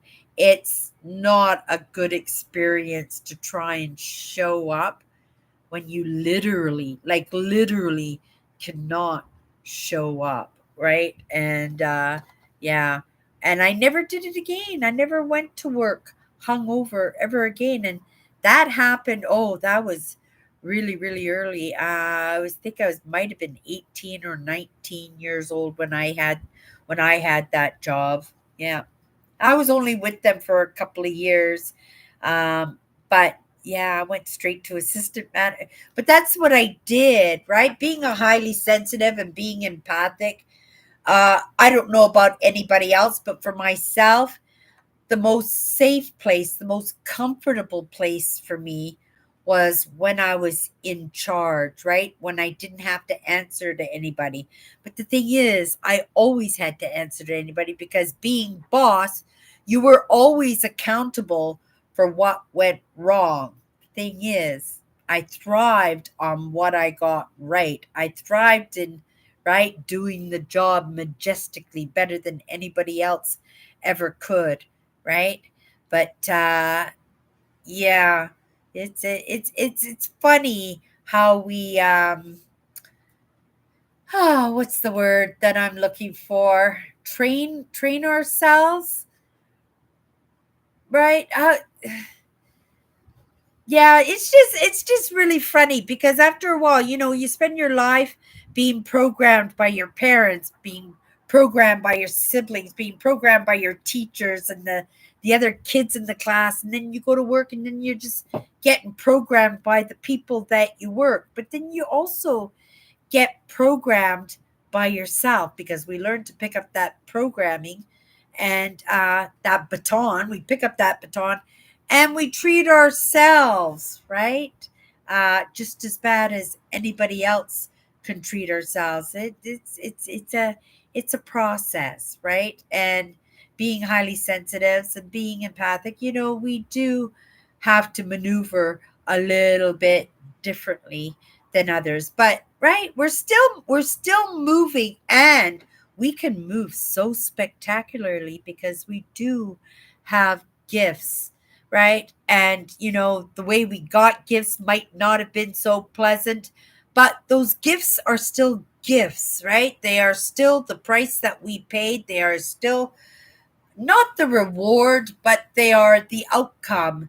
And I have to say, I earned those badges. I earned the right to be able to utilize some of those gifts that have served me. And in the end, they were gifts, right? Because they served me really well. It makes it possible for me to show up here. I was actually having that conversation with my brother-in-law Tom tonight. We were driving over to my sister's house, and he says, I don't know how that you can go into your lives and you just right, you just yibber yabber, you just flow, you just keep talking. But that's that's my thing, right? That's where my talent laid. And I told him so too. I said, that came from partly being a VLT addict, a video lottery terminal, being a compulsive gambler, because I would blow all my money. I would blow all my tip money. I was married. I had a husband I had to go home who was expecting gas in the car, and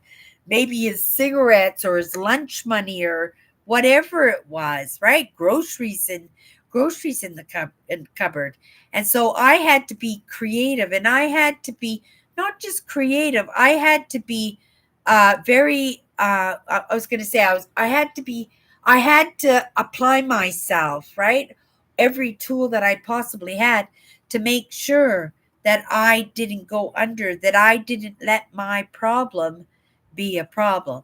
But in the end, my gambling problem was a problem, right? Lessons learned, right? Better late than never, but it wasn't in time to save the marriage, right? And the marriage was just the tip, right, of that iceberg. And we know that the icebergs are, or the majority of the iceberg is underneath the water level, the main water level. It's like 80% of the mass of the iceberg is underneath the water itself, right?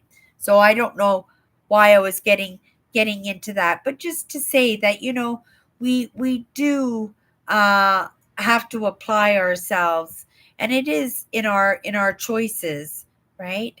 No matter what, just even tonight when everybody showed up here tonight, it's Christmas Eve. You guys could have done anything, and yet you're here hanging out with me, right? And you do it every year. And right, I hope, Andrew, you didn't rush home from your church. It sounded like you were having such a nice time, and I hope you didn't rush to get home, and I hope you didn't miss out on some after service conversations and stuff that you could have had, right, in order to be here tonight, right? Because, right, we would have been good. I would have messaged you. It would have been a good excuse to give you a little bit of Christmas Eve cheer, right? To wish you a wonderful Christmas, like I wish everybody a wonderful Christmas.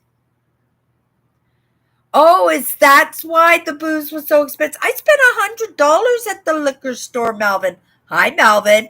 I spent $100 at the liquor store. I was absolutely just in shock. I couldn't believe it. I hadn't been in a liquor store in like 4 years. And I didn't think the prices had expanded that much. But then again, it's the value of the dollar. And maybe I appreciate the value of the dollar a little bit more than the way I used to, right? Because the value had no value. The only value is what I could put into a machine, into a gambling machine, right? And then take that chance that I might pull a little something out of that. Grateful that I am not gambling anymore. 100%. You guys have no idea how it messed with my life, right? It truly, truly did. My life could have been a different story 100%. And if, nothing ever comes in my life from this moment going forward, I would have to say it was worth it just to be able to get off those machines, because they truly were destroying my life. They became my best friend when truly I should have been my best friend. Nice to see you, Malvin. Merry Christmas. Yeah. Merry Christmas to Trudeau, the guy who raised the taxes on the booze. But then again, it is what do you call that? It's uh, a luxury, isn't it? The alcohol, right? Because there was a time, like through prohibition, we weren't even allowed to have the alcohol, right? But now, lots of us we lean on the alcohol, right? It's a way to cope. And so, right, it is considered a luxury. So I can imagine that the government would tax it a little bit higher. Like they tax they put a 25-cent levy on the pop, and they put candy taxes when you buy candy and stuff, because these are things that contribute to our ill health, right? Our chronic ill health. We're talking heart disease and diabetes and stuff. And, sometimes when we can't be accountable to ourselves, when we can't be accountable to what is good for us, right? Sometimes we do need that lesson. Sometimes we need to be taxed a little bit higher so that when we know that when we, right, we hit those gambling machines or we go in to buy the booze or whatever it is, that we'll automatically be feeling that hit of that extra tax, right? That extra tax. I opened the present, Alice. I don't know how long ago you said that, but yeah, that coffee was amazing. Thank you so much, Alice, for those Keurig packets. I really got hooked on that machine. I went to my sister Alice's and she made me a cup of coffee with her Keurig, and I loved it so much that I bought one myself, but it was just a little one cup. And you guys have seen me with my cups of coffee. They're like this big, so I wanted a big coffee machine with a reservoir. So I got one at work, and yeah, my sister got me all those pods for my coffee machine. Yeah, I'm gonna make myself a cup of coffee after this one. This will be my last drink. Oh my goodness. Mm, so delicious though, but very strong. You could taste the alcohol. You could taste the tequila. You could taste the Kahlua in it. How's your wine, Kathy? Is your wine nice? And Nancy's getting Christmas dinner this year. Everybody having Christmas dinner? Melvin, what are you doing for Christmas dinner? Do you get to have a turkey day? Robert, I know you're out there and you're watching, so I'm just going to throw a little bit of an extra Merry Christmas to Robert, right? Robert, I know you're out there. If you want to pop in and just say hi, just so that we know that you're with us, right? I know you never miss the lives, but on Christmas night, if you wanted to pop in and say hi, we'd be grateful if you did, to know that you were there. That would be pretty cool to know that you were there. Okay. I have a cousin who makes her own laundry soap and gives it as a gift.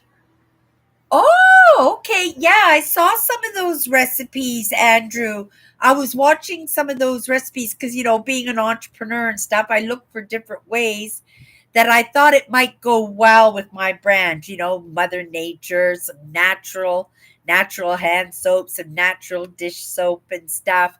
But I think with me, I think with the brand that way, I would probably, move towards the crystals, I think, because I really do love the rocks. I really do love the crystals, and also the thrifting, so maybe making more videos of me and my sister Alice out there thrifting. I haven't posted it. I got tons of footage. I just haven't put any of it together in any real form, because if the first video would have to be a different date, a few different days of us going out in order to make it a decent video for everybody to watch. But it is fun. Me and my sister, we go out.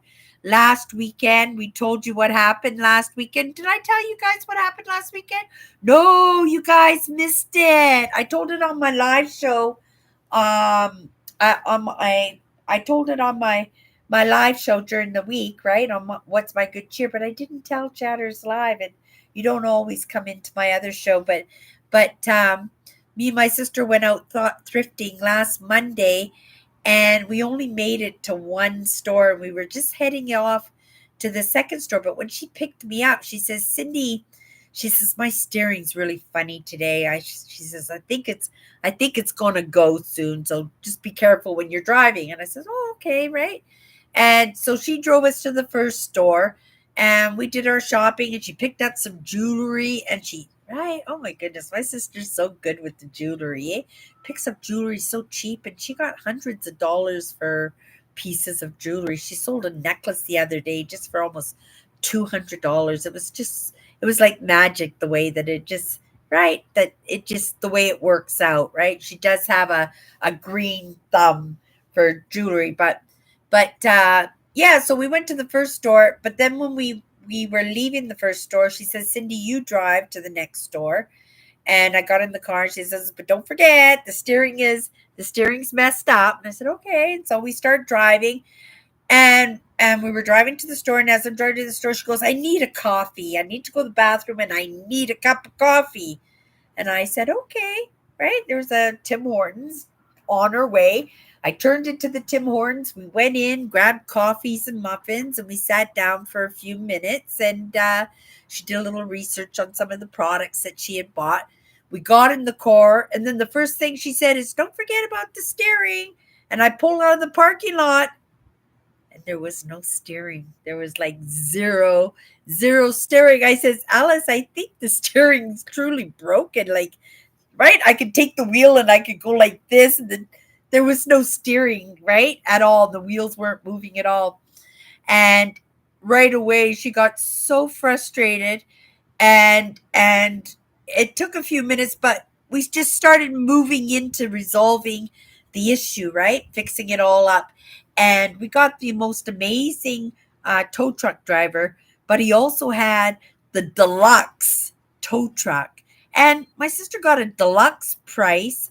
I helped her a little bit while I'm in the vehicle, right? So that comes out of her cost of right, whatever sales that she's making. Like, you got to take into consideration the gas and the repairs and stuff. So it seemed fair. I didn't pay half. I threw $50 into the pot to get her car towed home. It was an experience. The gentleman was super nice.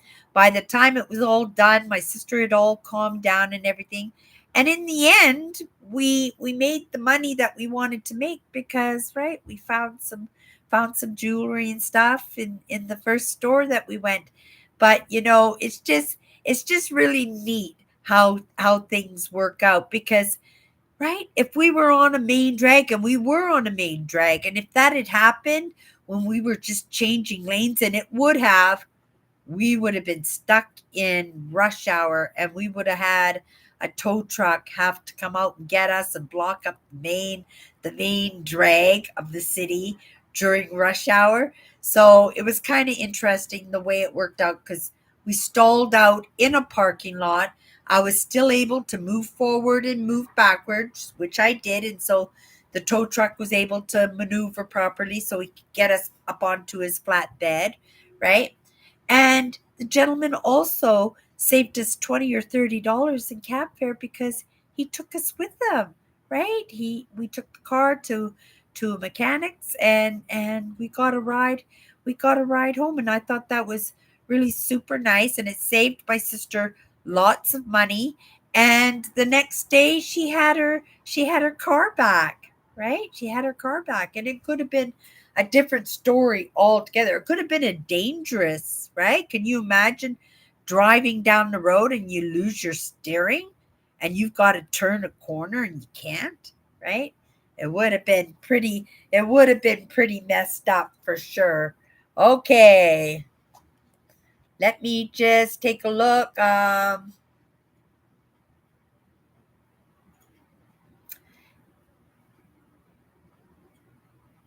Yeah, my sisters are absolutely amazing. But it is a tradition, and it's just not one sister, it's all of my sisters, right? It's just us paying attention to what each one of us needs and likes and wants, right? And it's just not the sisters, because we got a couple of nieces, we got a nephew, and right, there's three brother-in-laws. Oh, there's only 2 brother-in-laws now. Only 2 brother-in-laws. My brother-in-law Ian and my brother-in-law Tom, right? So, but they're amazing, and we don't want any more, right? We got 2 diamonds. Let's just keep it at that. Let's keep it at that, and we'll just shut that gate, and right, we're done with making bad choices in our partners. And we have to say, we all of us, right? except for my sister Carolyn. My sister Carolyn did really, really good, I think, right? Her husband takes good. It's not to say everything is so perfect, but her husband takes very, very good care of his family, and he's an amazing friend, and he's an amazing father, and he's a really good husband, right? And he takes time for himself, which is absolutely amazing too. And not a lot of guys do that for themselves. Actually, both my brother-in-laws, right? My brother-in-law Tom, he likes to sing and he plays in bands and he plays guitar. And my brother-in-law Ian, he's a character actor, right? He does extras in movies, and we were talking a little bit about today about the different famous movie stars and actors that he gets to meet and stuff, and it's something that he loves to do, and we've all learned that, right? We learn what the family loves, wants, needs, but we also learn what we want, love, and need, right? And we try our best to give ourselves that, and we do, right? We do, and it's not always perfect, and sometimes we grumble our way through it, right? But sometimes, if you're lucky, you have somebody who cares about you that will make that roughness, to make that little bit of aggravation feel not so bad. Make it feel like it can be handled, like everything is going to be okay.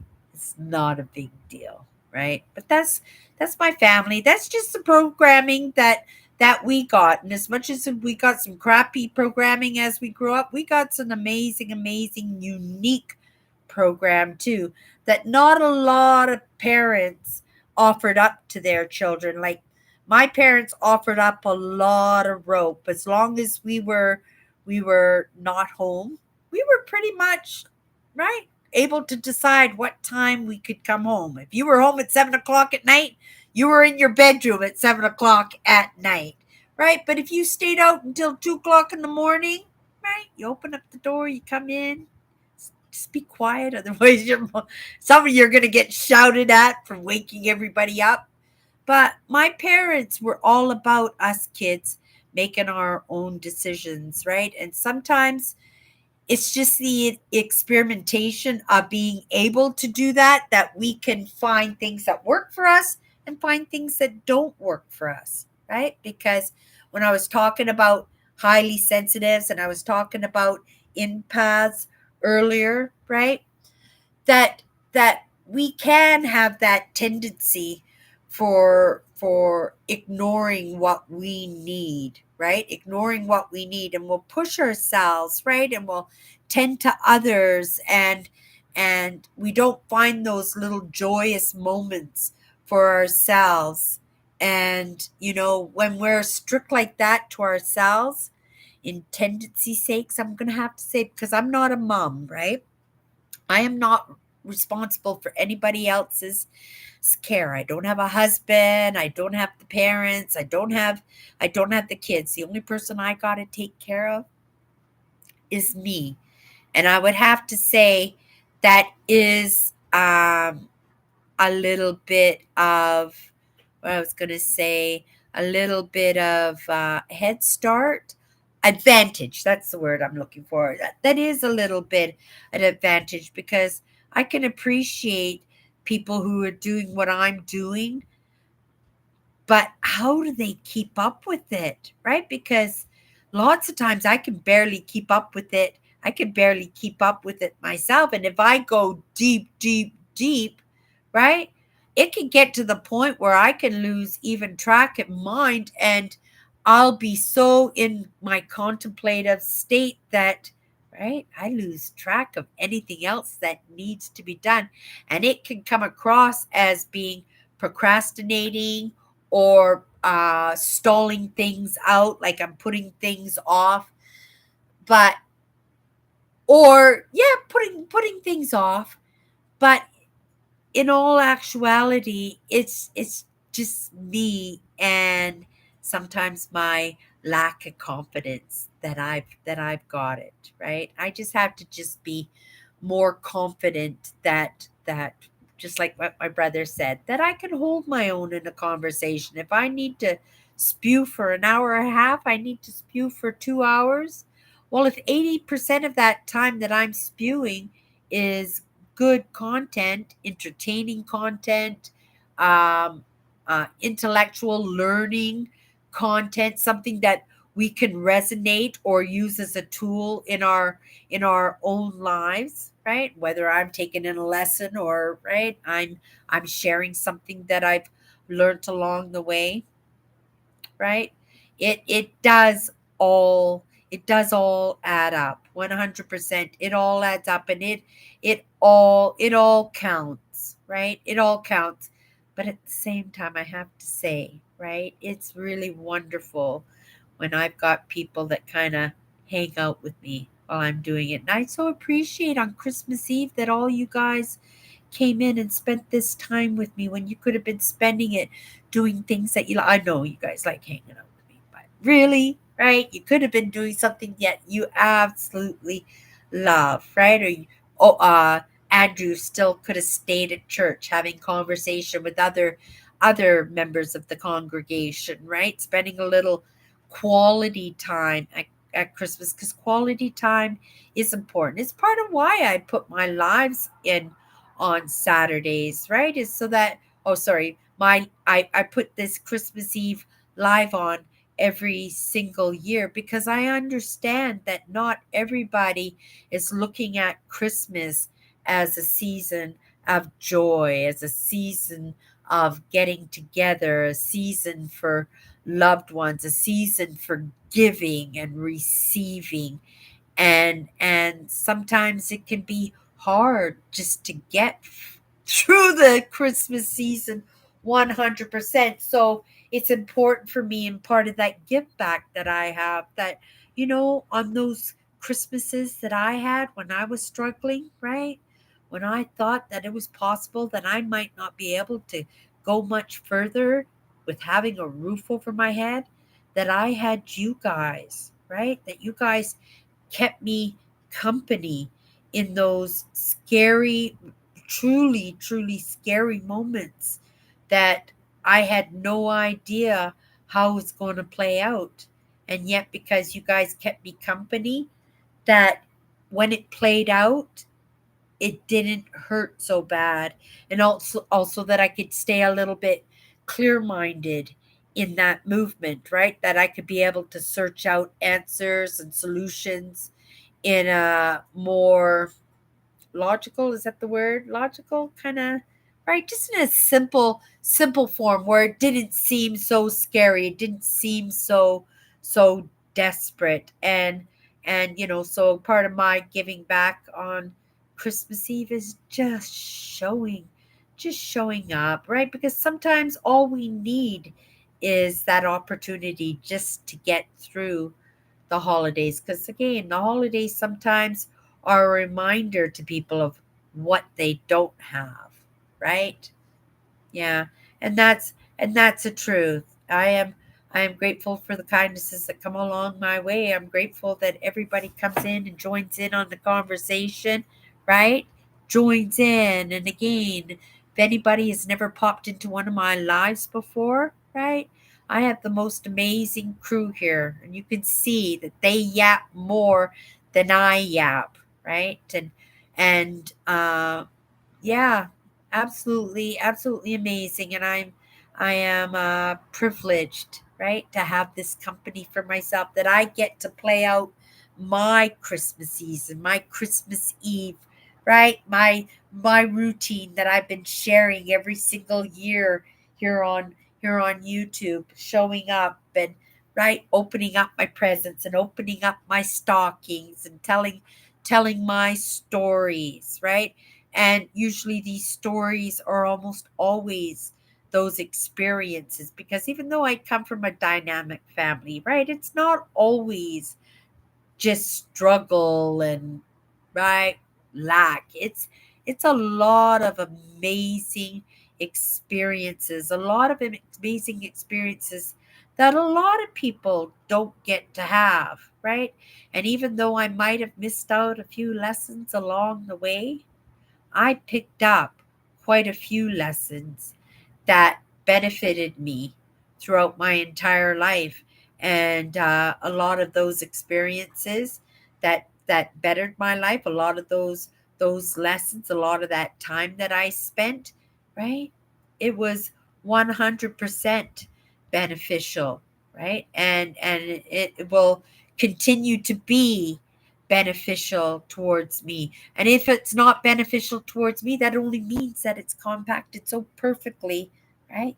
That it now becomes a possibility or a potential for somebody else's movement. Oh, wouldn't that be absolutely amazing, right? I have such kind people here, but for the way that I want to serve to get that kind of feedback, right? It's yet. Well, it's not truly yet to be had because it has been uh had. It has been had. It's just been worded differently, expressed differently, shared differently, right? But to get to the point where I can actually make a difference, that's going to be the most incredible feeling ever, right? And a lot of reason of why I will be able to do that is because of these relationships that I've been able to, right, over these past few years, being able to um, get to know, get to nurture, right? Get to nurture and be able to be accepted for that genuineness in me, that I could come here, show up in my flannel nightgown with my electric monkey,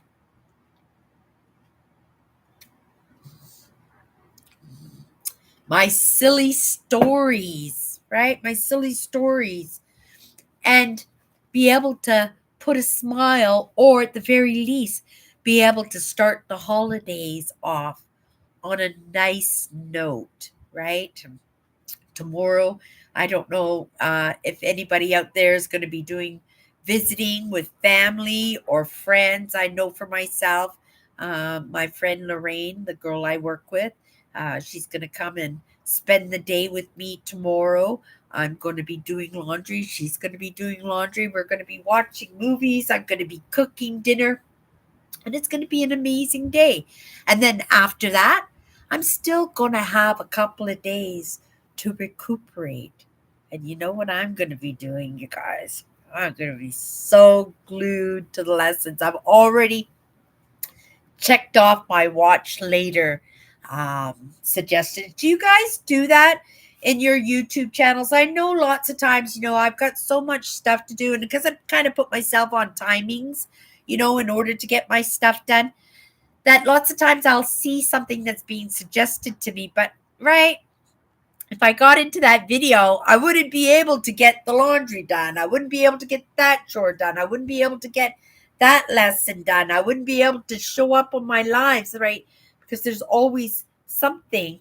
And the thing is, I hit that watch later so that after my lives, after the place has been cleaned up, after I'm sitting down with my cup of coffee or my electric monkey drink, that I can sit here, right, and be able to watch these lessons and these videos. And sometimes they're just not lessons, right? In all honesty, sometimes they're adventures. I follow a couple of adventures out there. I follow the accidental tourist. He's a gentleman who he's a funny tourist. I'm not going to say he visits countries that have difficulties, this gentleman, right? Where there's maybe some conflict or bad reputations or hearsay, or how we think how one country is, and he goes in and he actually mingles with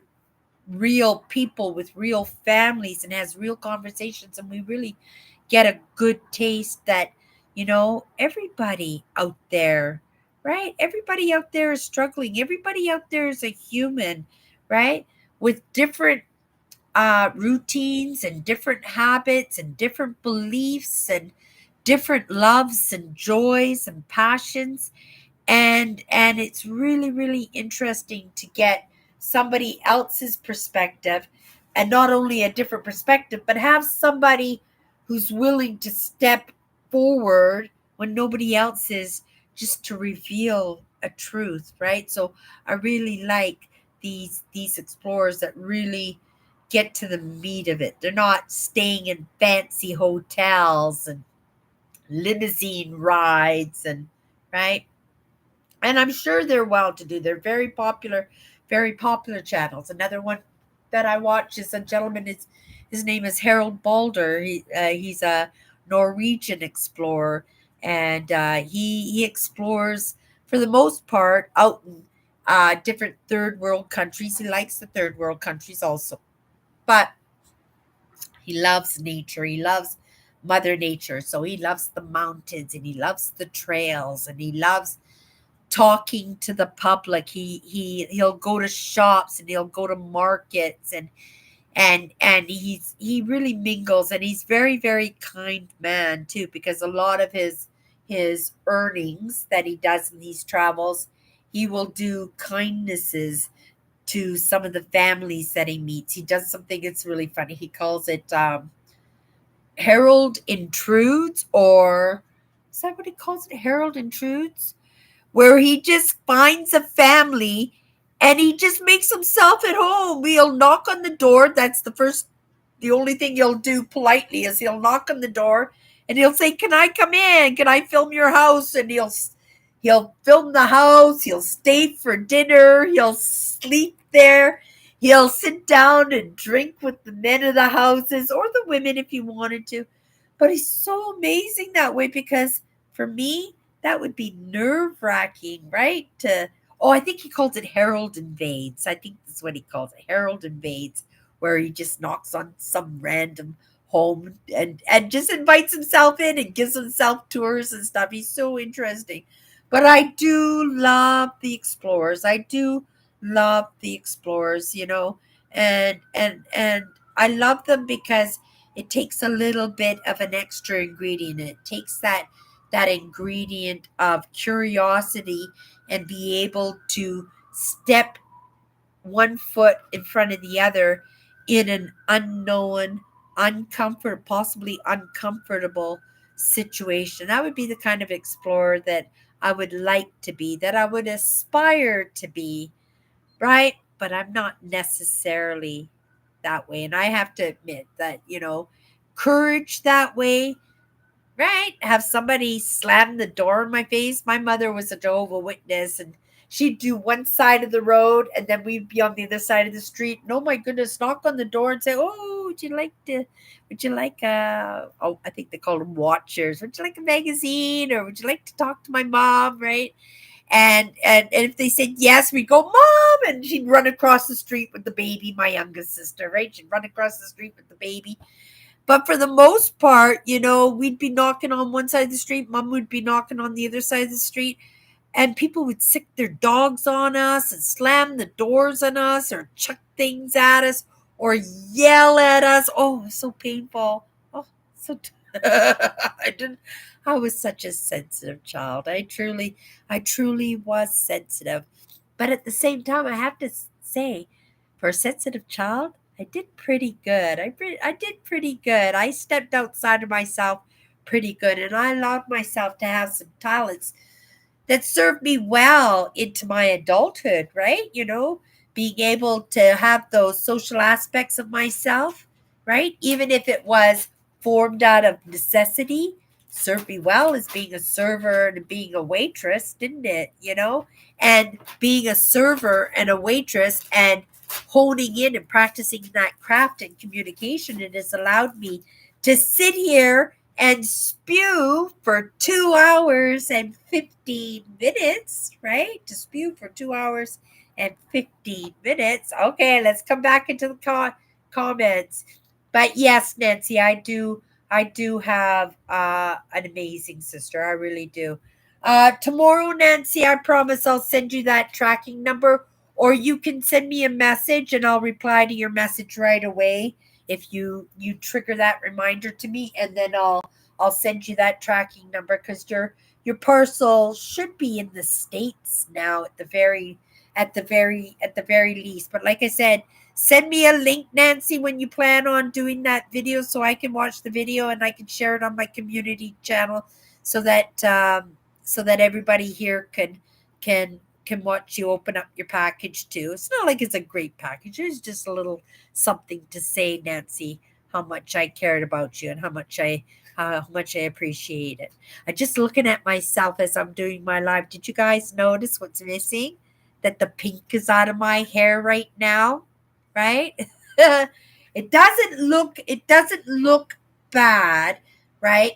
But that pink was part of my persona. So it's a matter of, let me feel it a little while. That pink will probably come back, right? But I want to feel, possibly, not a matter of mingling or mixing well with everyday people. I like standing out. I had those pink bangs specifically so people would not make a mistake and say something or do something mean to me, right? Right? That would give them a moment to think about, oh, maybe I better not yell at her. Those pink bangs. She's got some personality. I have no idea what she's going to say or do, but yeah, maybe if I say this, maybe she'll do that, right?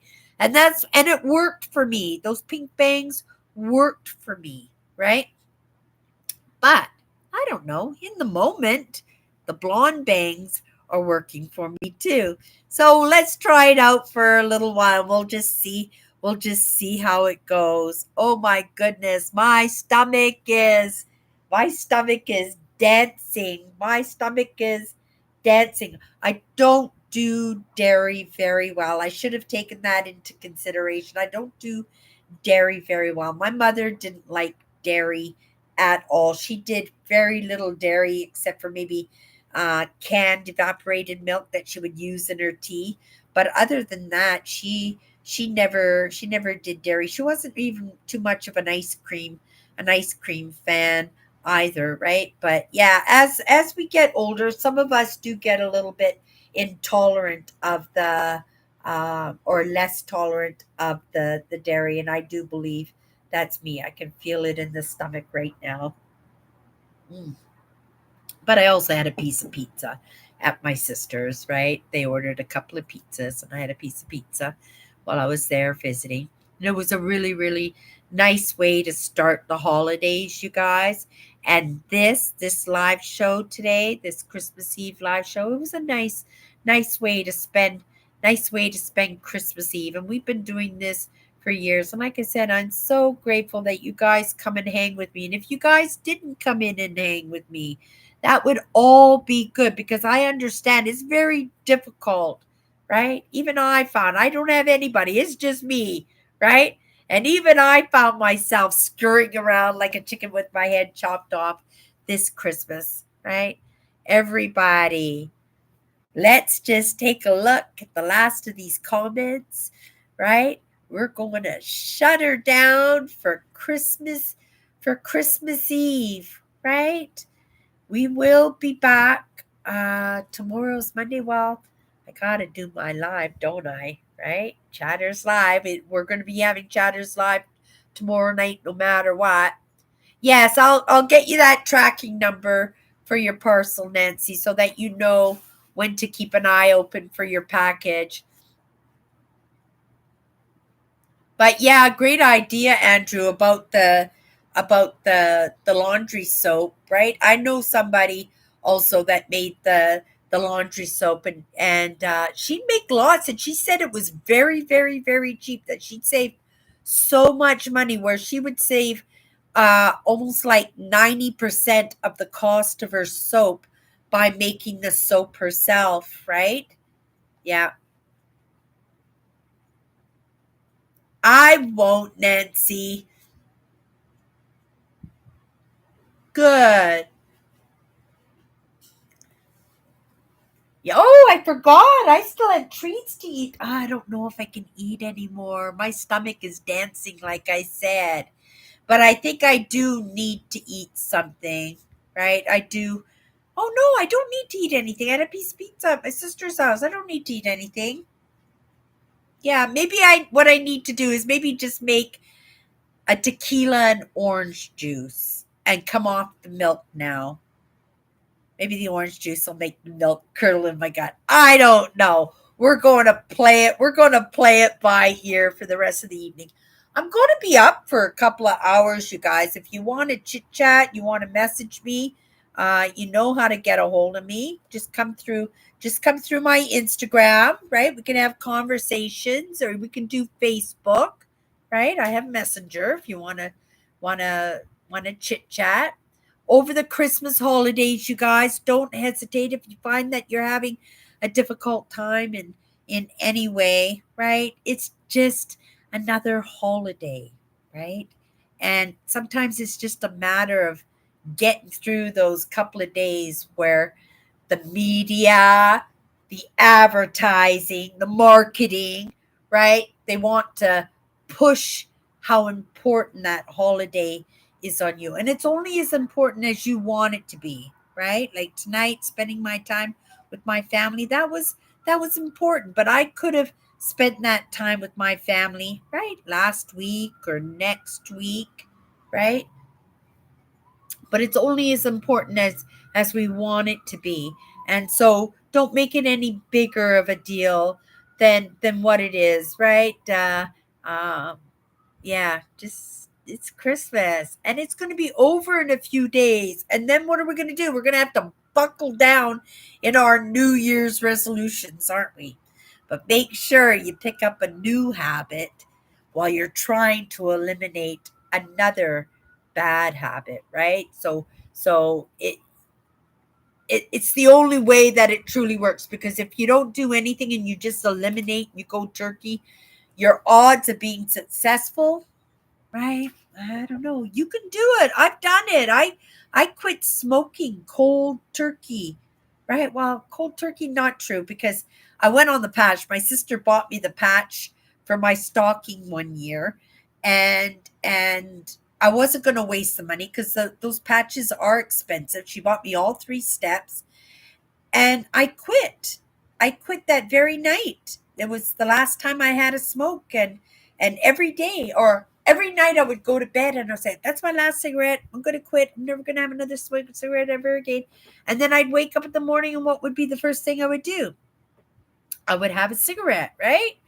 And so it beat on me emotionally, because it was just a recognition. It was just a realization that I couldn't do it, right? That I couldn't quit. So you beat yourself up even more and more and more. And I didn't know whether or not the patch was going to work, but I wasn't going to waste that money. My sister had invested that money on the patch for me, and I tried it, and it was the first time that I actually quit. It was literally the first time I ever tried to quit, and I was a pack and a half every single day, right? Cigarettes are like $20 a package now. Very, very, very expensive. And I was smoking a pack and a half, and my husband smoked a pack and a half of cigarettes every day, and we had to roll cigarettes, right? Cindy was a VLT addict, right?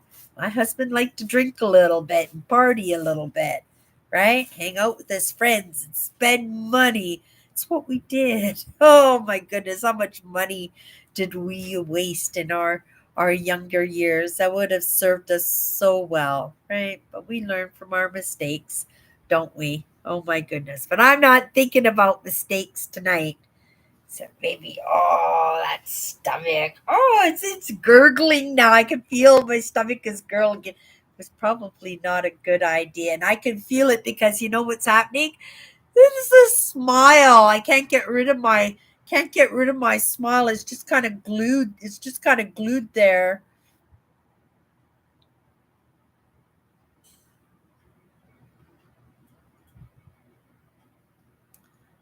Oh, Nancy. Yeah, I heard there was something going on in England. Was it England? Oh no, maybe it was in England. Maybe it was Germany. I can't remember. Poland? Oh, I can't remember. There was a really massive shooting there in the past couple of days, wasn't there? Right during the Christmas season too.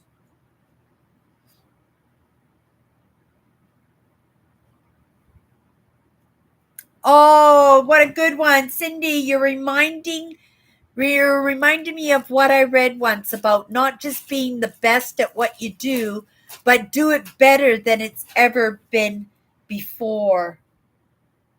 I love that. I love that. And it's in our intent. We can intend all we want, but without that practice and without making those choices and without actually that action, right? Nothing ever really does come of it. But yeah, 100%. 100%. It reminds me also, where's that book? Whew. I don't want to be spilling things. My desk is really messy. I got stuff all over the place here. I am reading this book right now. It's really, really good. It's a really, really good book. I'm just covering this because it's got a swastika on the canoe. On the canoe, and every morning I'm almost done it. I'm more than halfway done this book, but I just read a couple of chapters every morning. And what a good book! If you guys remember that Charles Dickens book, what was it called? Pippin. Remember the book with what was it?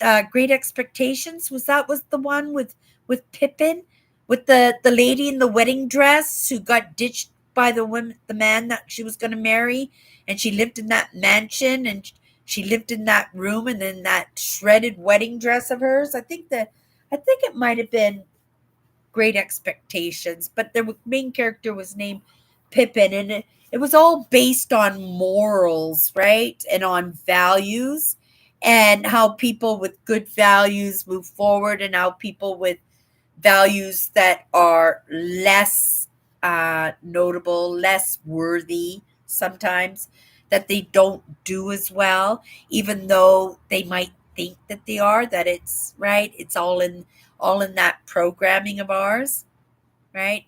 And I'm getting to realize myself that it's not always luck, but just sometimes it's just in the people that we are, right? It's in that those kind, generous traits that we get to move ourselves forward. And I think that's what's happened here tonight, right? This amazing crew that I am very grateful to have hang out with me on Christmas night. For those of you who pop in later, because I do know, right, that lots of you will come in and put your feet up and watch after work, or right after Christmas is all over and you're all super wired and you need to come down a little bit, and you come into my live and I get you all wired up all over again, right?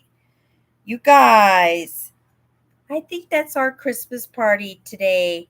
I think that's it. Can we just call it like that? Like the police came in and said, okay, shut it down, right? It has been a busy day today, right? But I have enjoyed coming in, right? And spending time with the people that are important to me, the people that contribute to me hanging out here every single day, right? And it makes it so even in my unsuredness, right? Because that's all that it is. One moment you might know what are you might not know what you're doing, but it's just through that experience that we get that practice, that we become a little bit more expert in those things that we take interest in.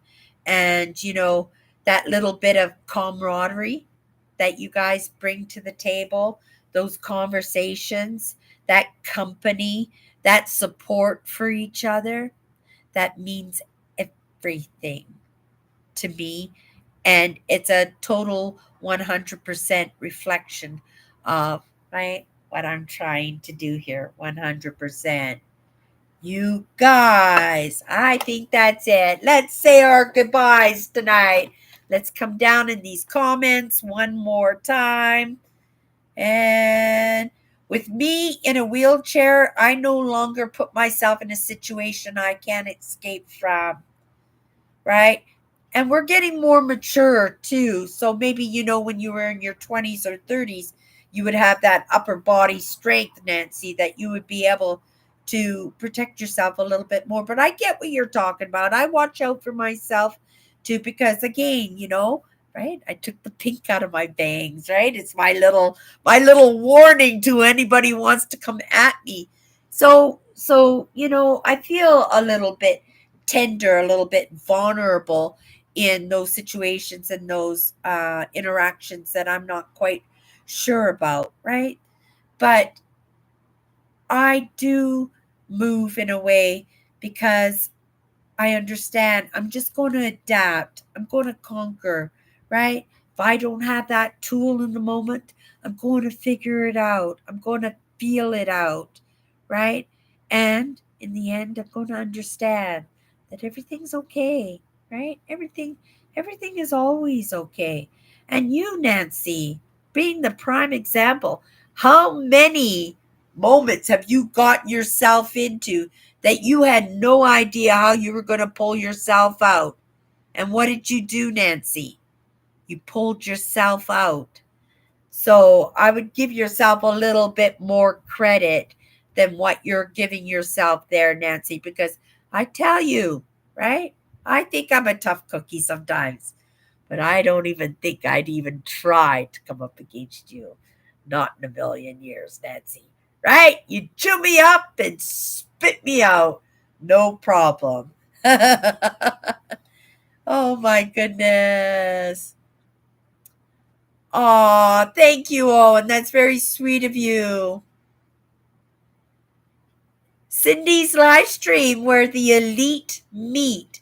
But that's the case too. It's a matter of the balance. That elite, it's just not the elite like we're something special, but that elite that found that possibility and ways to make a movement that is congruent to the people that we are, right? You know what I mean? That we're not here with a bunch of gutter mouths. But even if we were, that would be okay. It's not like we've never heard swear words before, but it's in the kindnesses that we have towards each other, isn't it? Those considerations and those welcoming manners that all of you guys have when something new or someone new comes into the conversation, right?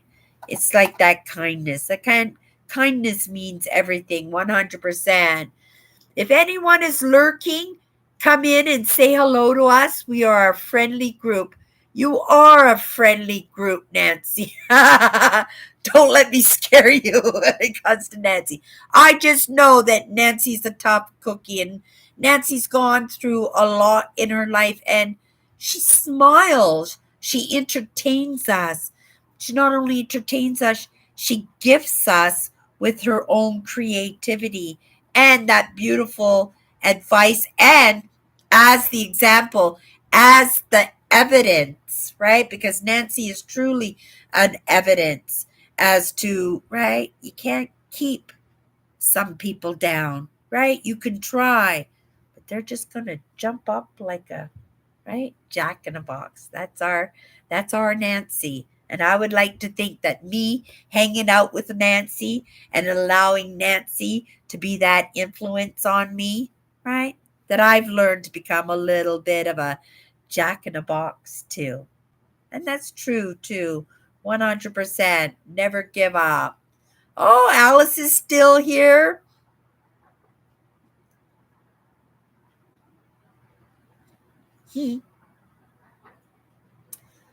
Oh, awesome.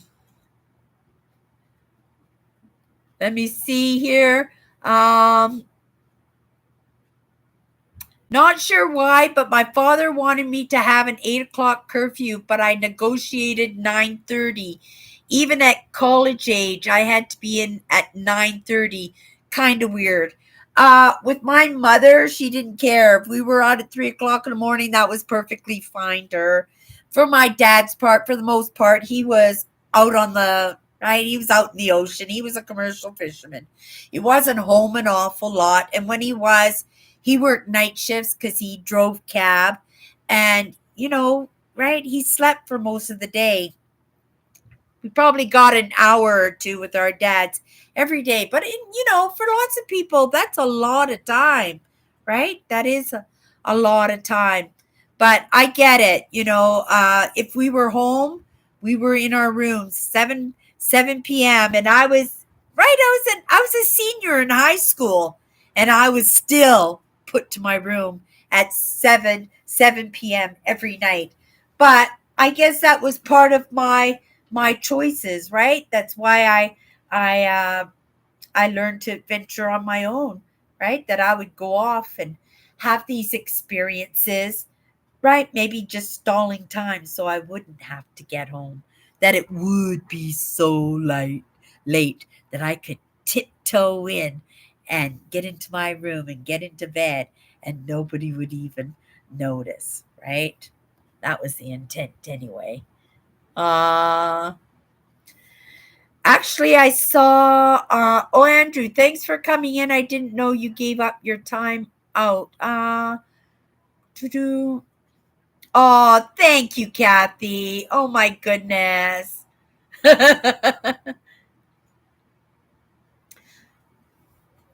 And I hope your physio is going good. You haven't mentioned lately, Andrew, about your physio. Are you still doing your work with your legs and stuff? How are you moving about, Andrew? Are you doing okay, dear? Are you moving okay? Brunch. Oh, that sounds good. I have not been to a real restaurant in so long. Brunch sounds amazing. My family used to do the brunches every once in a while. That's where you would have breakfast items and lunch items in a buffet. Yeah, loved brunch. But what a nice way to do Christmas with a brunch. That's amazing. Clean the fridge. No, I'll be happy if I could just get turkey dinner managed and taken care of. I'm going to clean this mess up right now so my house will be clean by the time I go to bed in the morning.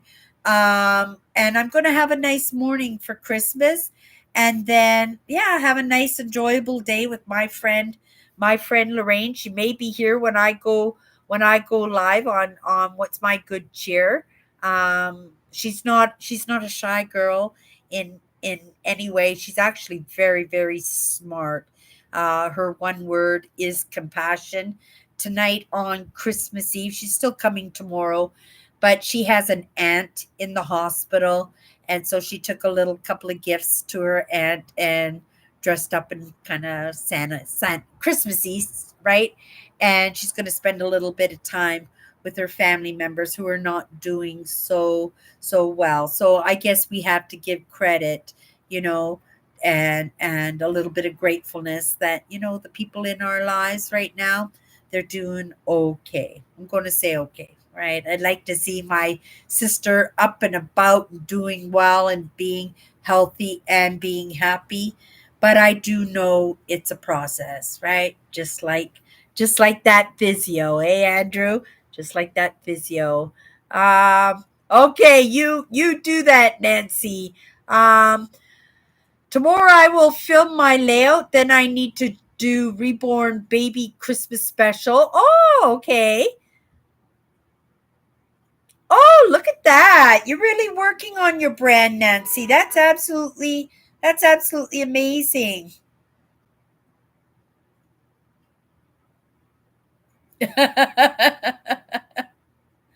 Oh my goodness. Well, that's good. That's wonderful. I love that you love filming that way and stuff. Oh my goodness. Nancy, you have an amazing, amazing Christmas, right? Yes, you are that Jack in the Box, 100%. Uh, okay. You're still biking, eh? No snow on the ground right now, Andrew.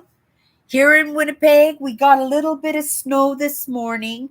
It's going to get cold now, so that snow I think will kind of stay. It'll be icy, but it's not no snow in the near future. At least for the next week or so, there won't be any snow, but it is going to gradually get colder and colder. So we'll see. Maybe in the next couple of weeks we'll get a little bit of snow, start moving into winter. But you know what? Christmas is over, right? My presents are all done. The treats are here. I got to clean my desk tomorrow, Christmas dinner. And then we are just right back. We are just right back to it, right? It's just one day. And again, like I said, sometimes we put all this preparation into things, all this money into things, all this time into things. And it's like the Christmas dinner, right? You spend all day on Christmas dinner getting it ready and everything. And then you sit down, and 5 minutes later, everybody's sitting back there. They got their belts and their zippers undone, right? And all that work, and you could say all that work for naught, but sometimes it is in the experience, right? Sometimes it is in that adventure, and sometimes it is in that unexpected interaction or experience that we have, because it's always a mix of all of it, right? Yeah. Okay, come right back in here. Good luck on that, Nancy. Maybe a little bit of slush for you. Yeah, super dry here in Winnipeg, Manitoba, but from what I hear, it's been a very mild winter all across North America. A little bit of a white Christmas. It's enough. It's enough, because you know what? I'm not even going to leave my apartment for a couple of days. Might go to a movie by myself. We'll see. Right? I'm not afraid to go to a movie by myself, but it would be more enjoyable if I did go to a movie with somebody who appreciates the same kind of movies as I and who might enjoy the movie too. We'll see. Maybe I'll invite my friend Miles. He likes history. He likes history. Okay, you guys. Merry Christmas. Merry Christmas to everybody.